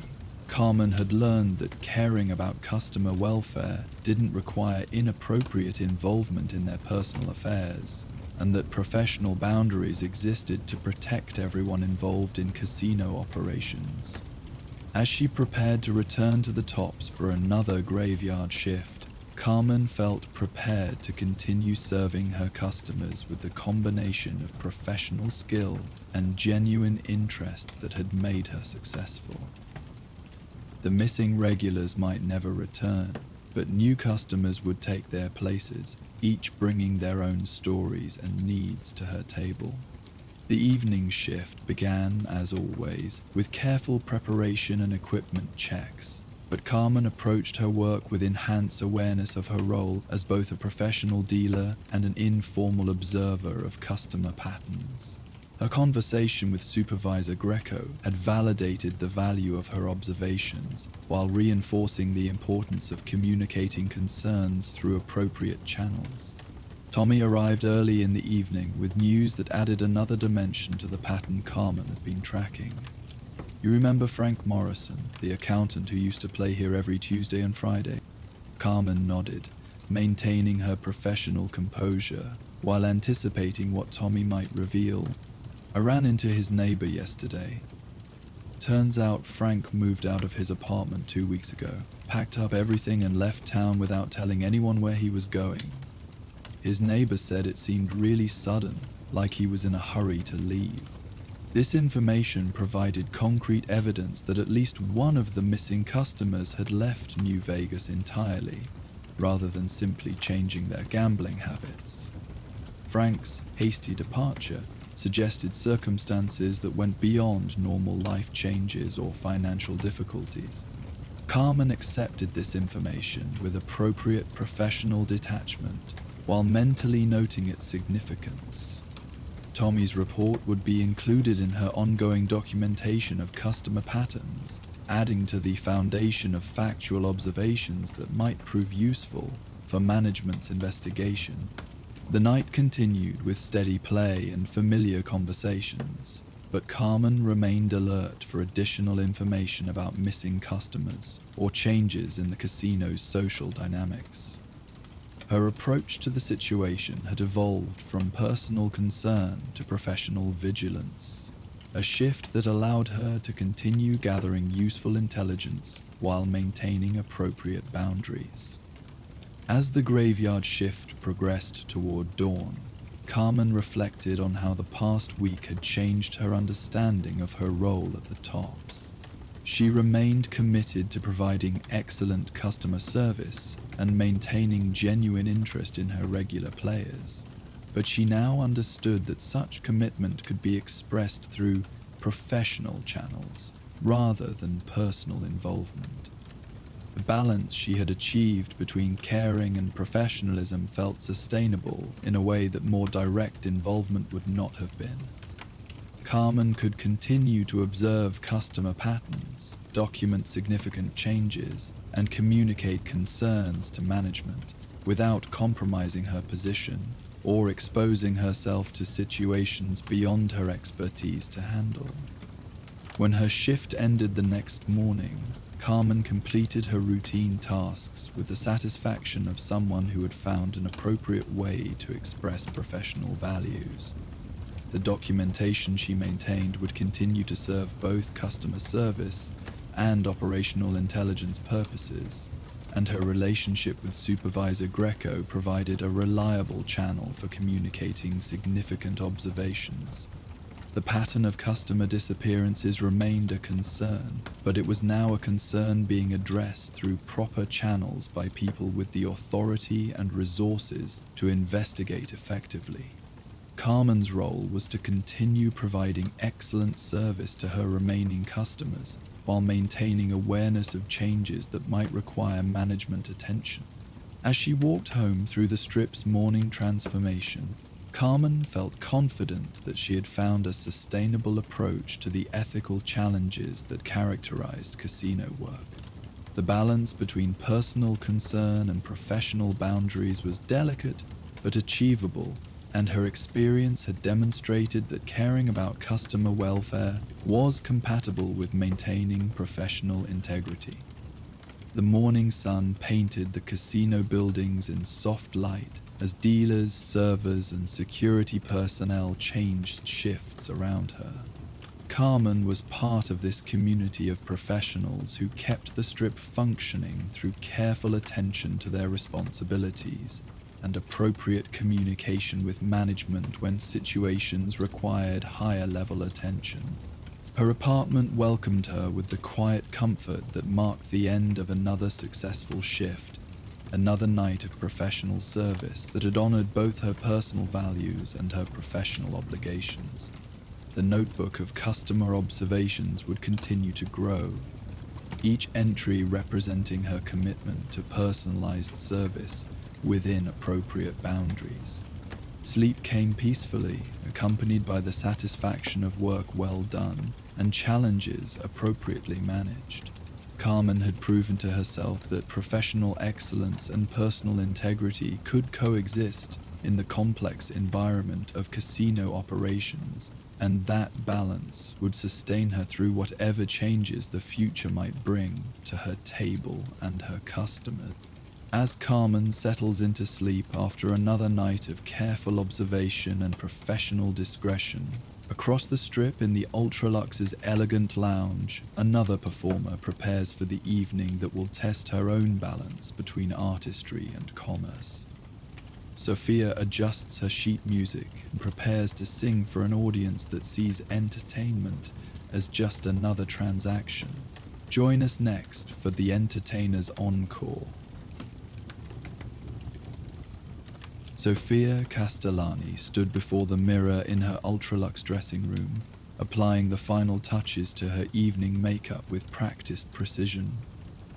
The reflection that looked back at her was carefully crafted, elegant but not ostentatious, sophisticated but accessible, the perfect balance for entertaining the casino's discerning clientele. Her costume for the evening was a midnight blue dress that caught the light subtly, professional attire that would allow her voice to remain the primary focus of her performance. The dressing room had become Sophia's sanctuary over the 3 years she had been performing at the Ultralux. Unlike the public spaces of the casino, with their careful design and constant surveillance, this small room belonged entirely to her. The walls were lined with pre-war sheet music she had collected from various sources, songs that spoke to her personally, rather than the carefully selected repertoire that pleased casino management and their guests. Sophia's vocal warm-ups were as methodical as they were necessary. Her voice was her livelihood, and maintaining its quality required daily attention and care. She ran through scales and breathing exercises, preparing her instrument for the evening's performance, while mentally reviewing the planned set list.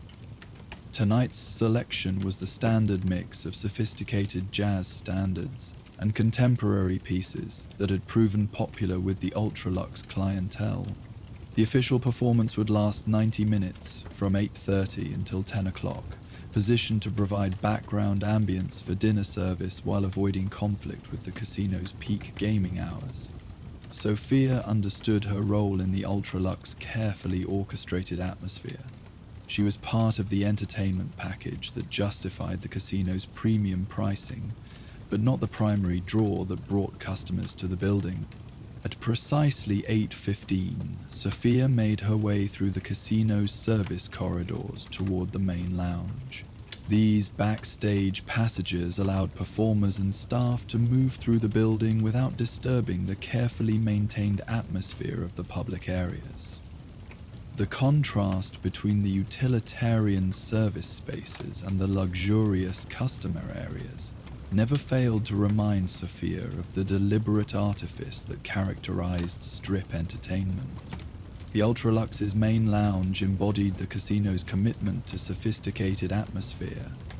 Art Deco styling, perfect acoustics, and intimate lighting created an environment that encouraged customers to linger over expensive drinks while spending freely on gaming activities.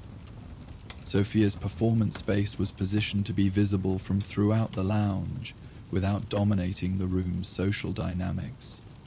As Sophia settled at the piano and adjusted her microphone, she observed the evening's audience taking their positions throughout the lounge. The crowd was typical for a Tuesday evening: high-end tourists, business travelers, and local professionals who could afford the Ultralux's premium prices. They represented the demographic that casino management valued most: customers with substantial disposable income and refined tastes.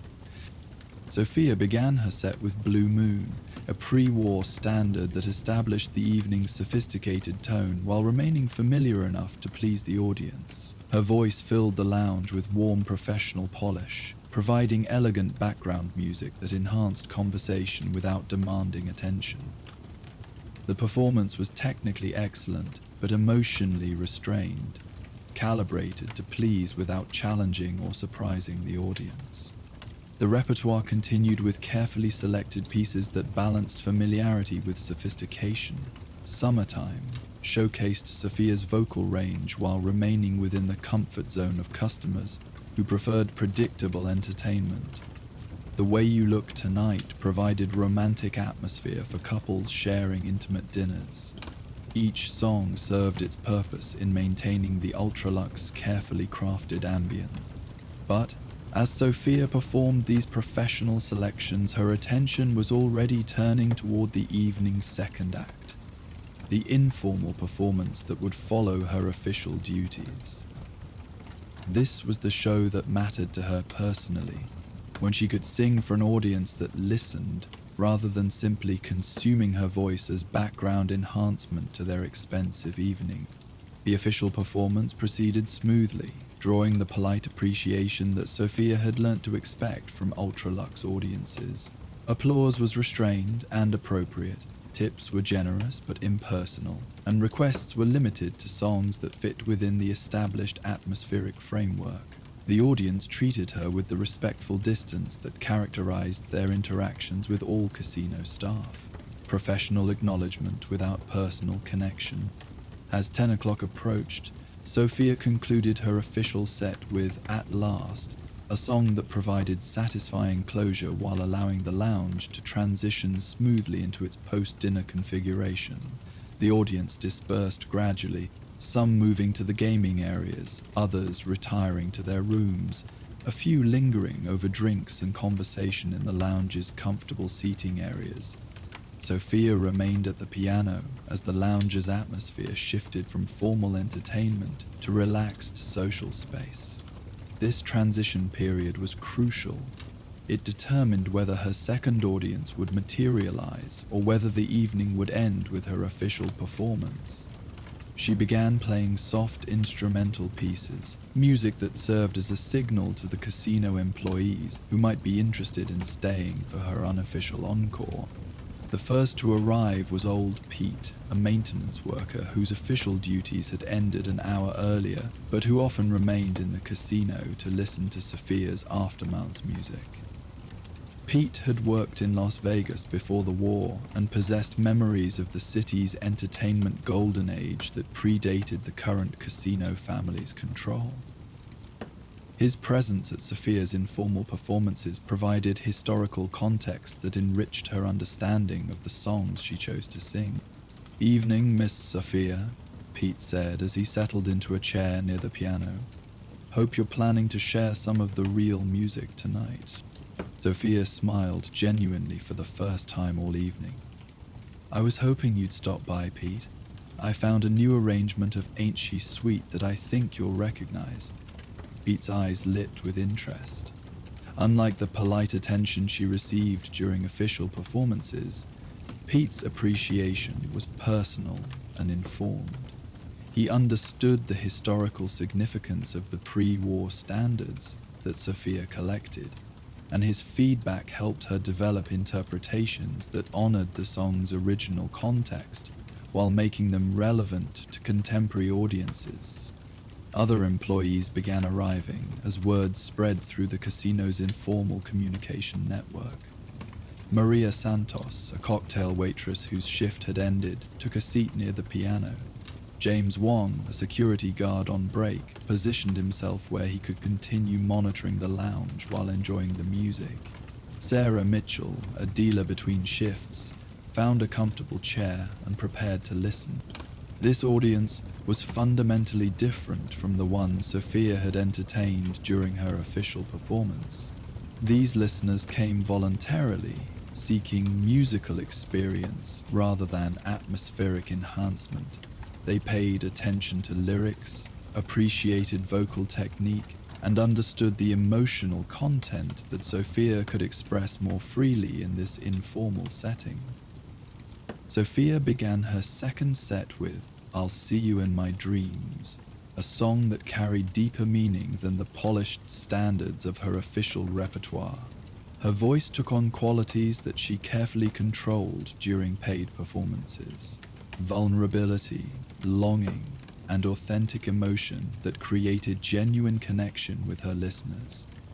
The informal setting allowed Sophia to take interpretive risks that would be inappropriate during her official duties. She could extend phrases for emotional effect, modify arrangements to suit her artistic vision, and select songs based on their personal significance rather than their commercial appeal. This freedom transformed her from a professional entertainer into a genuine artist. "That's more like it," Pete said during the applause that followed. "You've got too much talent to waste on background music, Miss Sophia." The comment highlighted the tension that characterized Sophia's position at the Ultralux. Her employment provided financial security and professional stability, but it required her to suppress the artistic expression that made music meaningful to her personally. The Afterminutes performances offered an outlet for her creativity, but they existed in a precarious space between official tolerance and potential management disapproval. Sophia continued with Paper Moon, a song that showcased her ability to convey complex emotions through subtle vocal techniques. The employee audience listened with the attention that her artistry deserved, offering the kind of appreciation that professional musicians valued more than financial compensation. Their response validated Sophia's artistic choices and encouraged her to continue developing her interpretive skills. The performance created a sense of community that extended beyond the shared appreciation of music. Employees who rarely interacted during their official duties found common ground in their response to Sophia's artistry. Conversations developed between songs, creating social connections that enriched the workplace atmosphere for everyone involved. "I haven't heard that song since before the war," Pete commented, after Sophia finished a particularly nuanced interpretation of Body and Soul. "My wife used to sing it while she did the housework." "You've got the same feeling for it that she did." Such personal connections were exactly what Sophia's official performances were designed to avoid.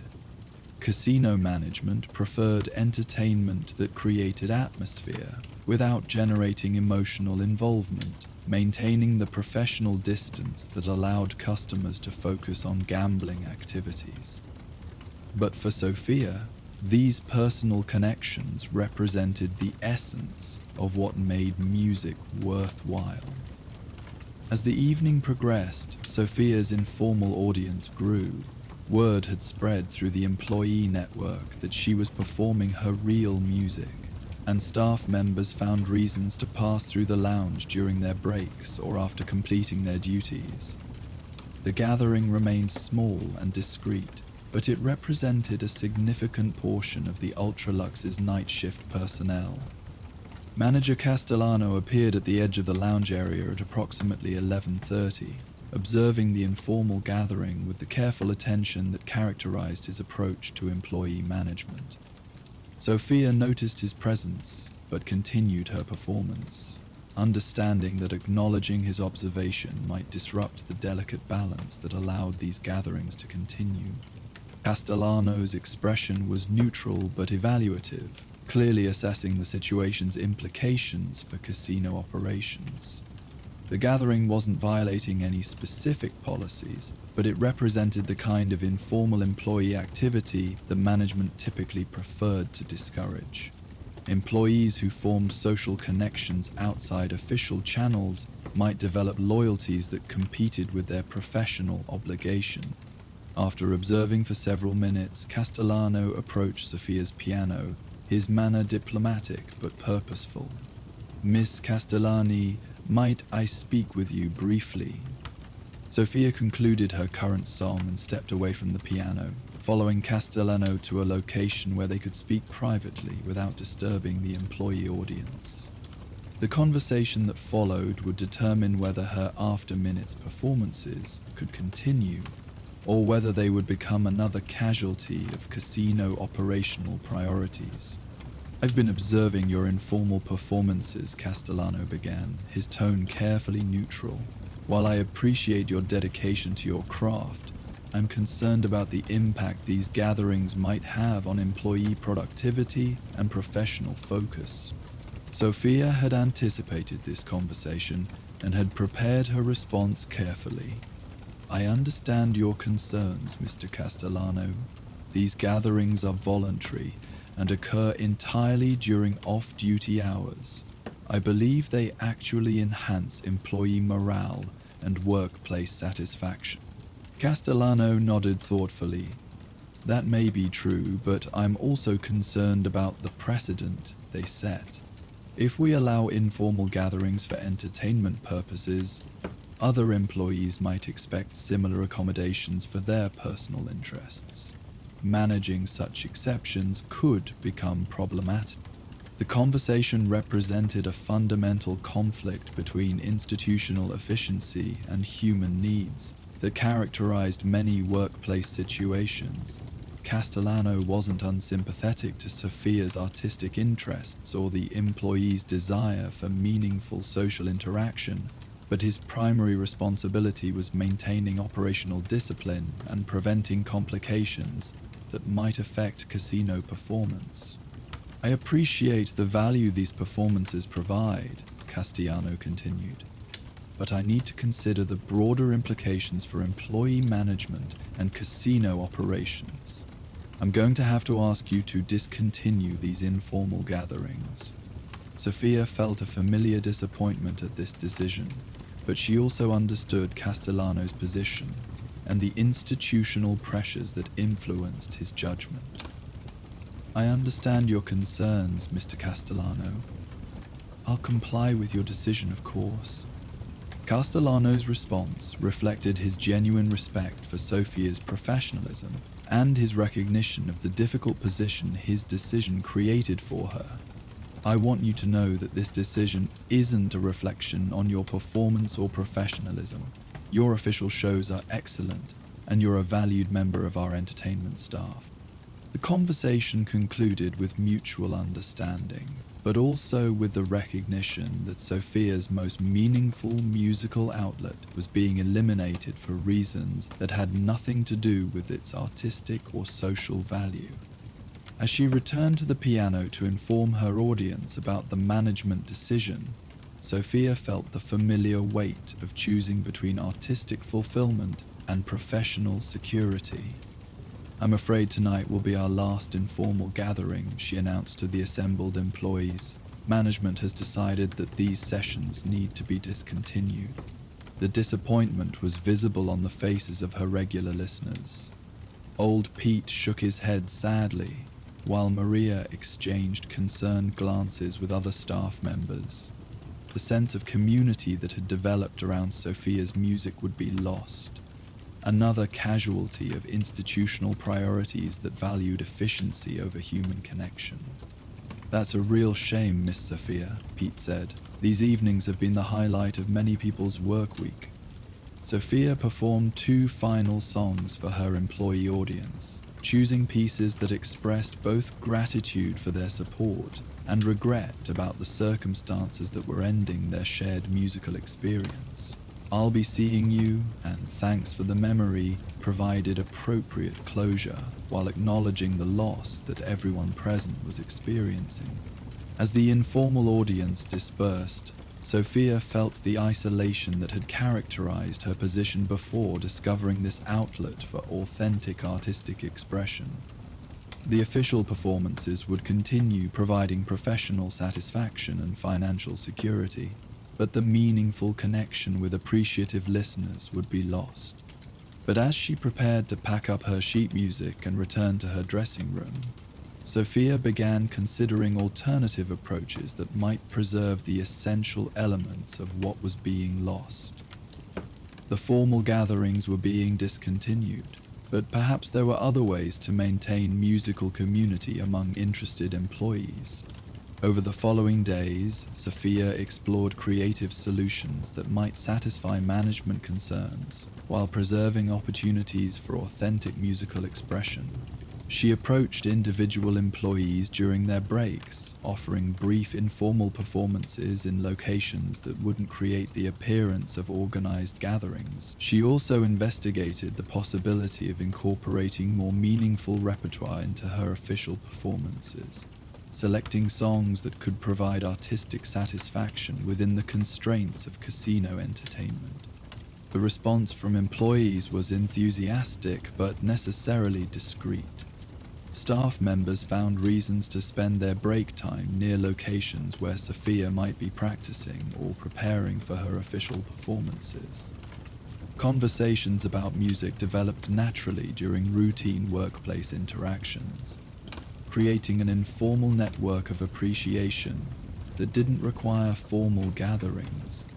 Sophia also began working with Castellano to explore possibilities for employee appreciation events that could provide outlet for her artistic interests while serving legitimate institutional purposes. The casino occasionally hosted staff recognition functions, and these events might provide opportunities for the kind of musical performance that had been eliminated from the regular schedule. I've been thinking about your suggestion regarding employee appreciation events, Castellano said during one of their routine check-ins. We're planning a staff recognition dinner next month, and I think a special musical performance might be appropriate for that occasion.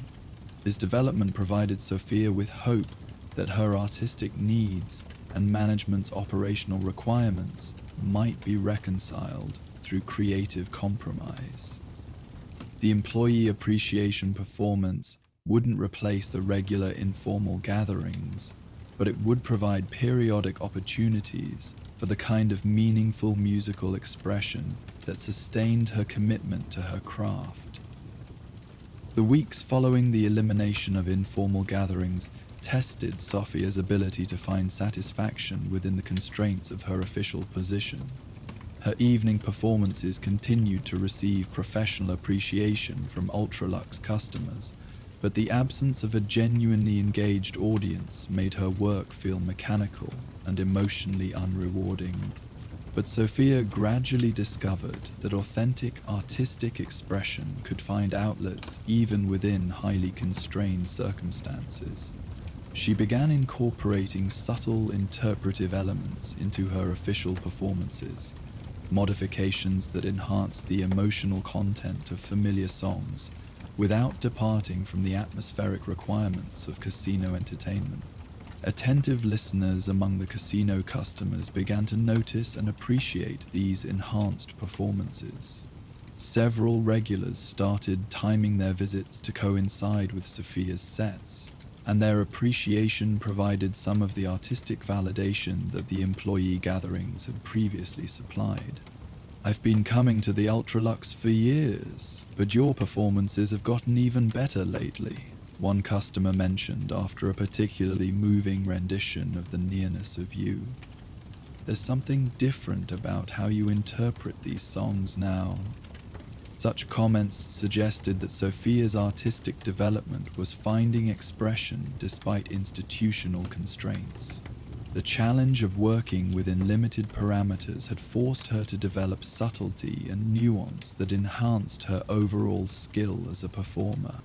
The employee appreciation dinner provided Sophia with her first opportunity since the elimination of informal gatherings to perform for an audience that was genuinely engaged with her music, rather than simply consuming it as atmospheric enhancement.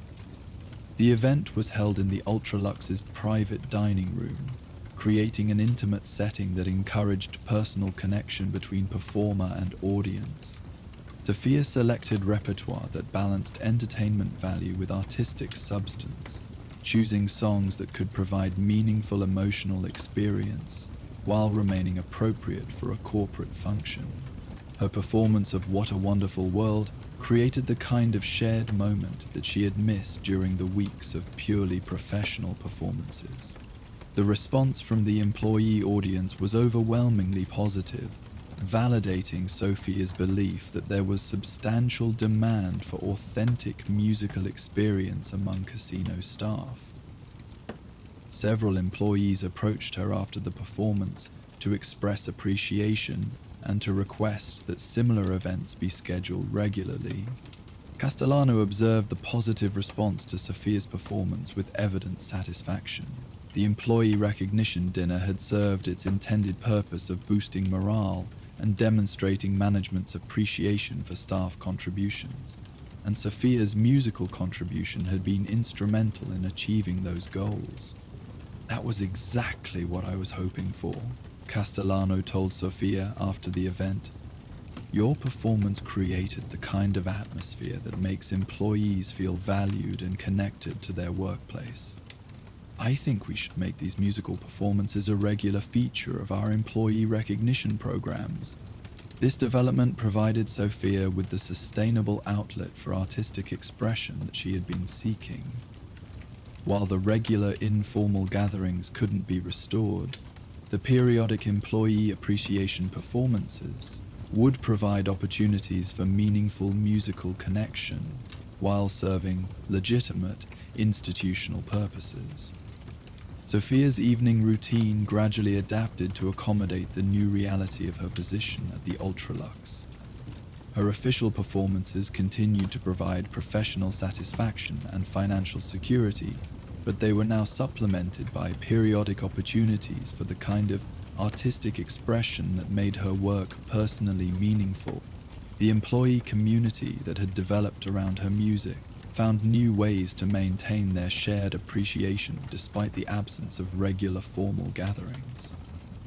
Individual conversations about music continued during break periods. Informal networking helped spread word about upcoming appreciation events, and the sense of community persisted in modified form. Old Pete became a particularly valuable ally in maintaining musical community among interested employees.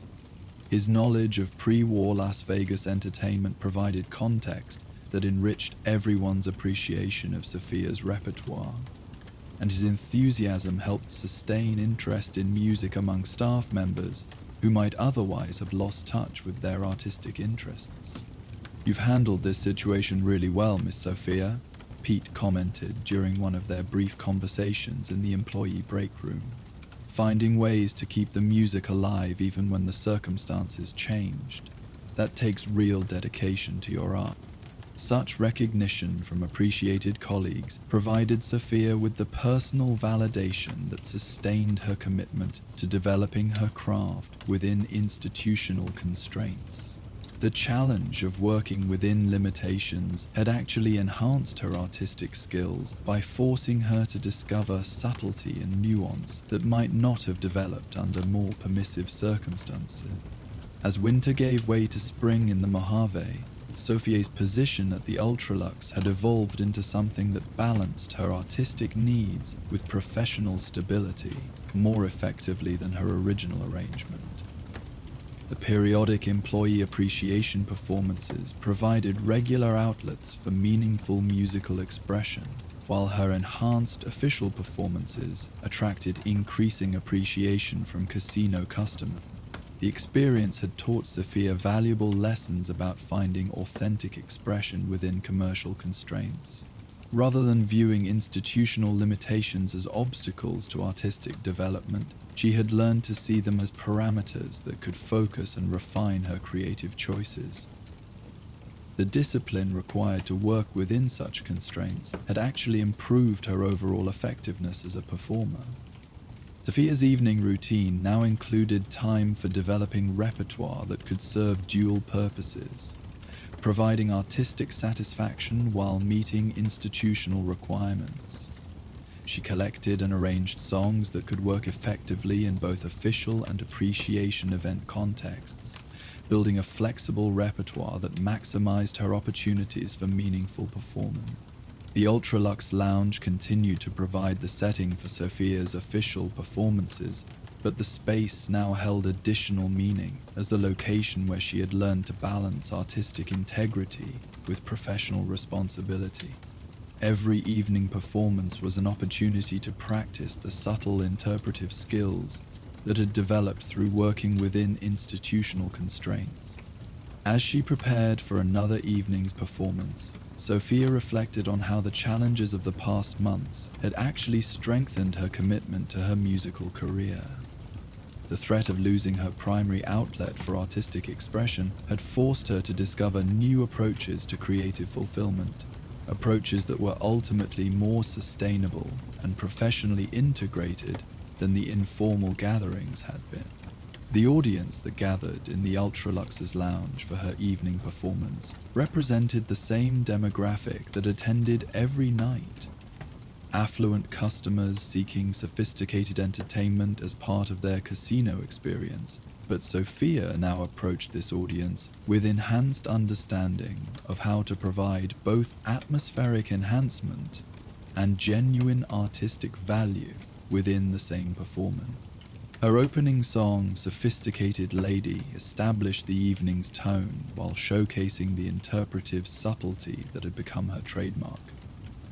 The performance served its intended commercial purpose while also expressing authentic emotion and artistic vision, demonstrating that commercial and artistic success were not mutually exclusive goals.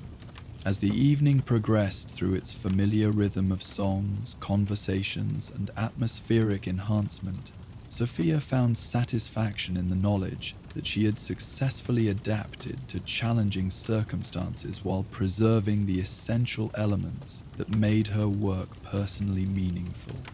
The balance she had achieved between artistic integrity and professional responsibility would sustain her through whatever future changes her career might bring. The Ultralux's elegant lounge provided the perfect setting for music that honored both commercial requirements and artistic values, and Sophia had learned to thrive within the constraints that initially seemed limiting. Her voice filled the space with sophisticated beauty that enhanced the casino's atmosphere while expressing the personal passion that made her commitment to music authentic and sustainable. As the evening's final song faded into the gentle applause that marked another successful performance, Sophia felt the quiet satisfaction of work that honored both professional obligations and personal values. Tomorrow would bring another opportunity to balance artistry with commerce, and she was prepared to meet that challenge with the enhanced skills and deeper understanding that had developed through navigating difficult circumstances. The Strip's neon lights continued their eternal dance beyond the Ultralux's windows, marking the rhythm of another night in New Vegas's never-sleeping entertainment district. But within the casino's elegant spaces, Sophia had created something more lasting. A sustainable approach to artistic expression that could flourish even within the commercial constraints that define Strip entertainment. Her music would continue to provide both atmospheric enhancement and genuine artistic experience, serving multiple purposes while compromising neither commercial effectiveness nor creative integrity. The balance she had achieved represented not just personal success, but a demonstration that authentic human expression could find appropriate outlets, even in the most carefully regulated environments. The evening's audience dispersed gradually, some to gaming areas, others to rooms or entertainment venues throughout the Strip, but they carried with them the memory of music that had provided more than background enhancement, music that had created moments of genuine beauty and emotional connection within the artificial but carefully crafted world of casino entertainment. As Sophia packed her sheet music and prepared to return to her dressing room, she looked forward to the employee appreciation event scheduled for the following month and the opportunity it would provide for deeper artistic expression. The informal gatherings were gone, but something valuable had taken their place. A more sustainable integration of artistic purpose with professional responsibility. The corridor that led to her dressing room was quiet now, the casino's evening energy settling into the different rhythm that characterized the late-night hours. Sophia's reflection in the mirrors that lined the walls showed someone who had successfully navigated challenging circumstances while preserving the essential elements that made her work personally meaningful. Her dressing room welcomed her with the familiar comfort of a space that remained entirely her own, lined with the pre-war sheet music that represented her connection to musical traditions that predated the current casino culture. Tomorrow evening would bring another opportunity to honor those traditions while serving contemporary commercial purposes, and Sophia was prepared to meet that challenge with enhanced skill and deeper understanding. The balance between artistry and commerce that she had achieved would sustain her through whatever changes the future might bring to the Strip's entertainment industry. Her music had found appropriate expression within institutional constraints, demonstrating that authentic human creativity could flourish even in the most carefully regulated environments.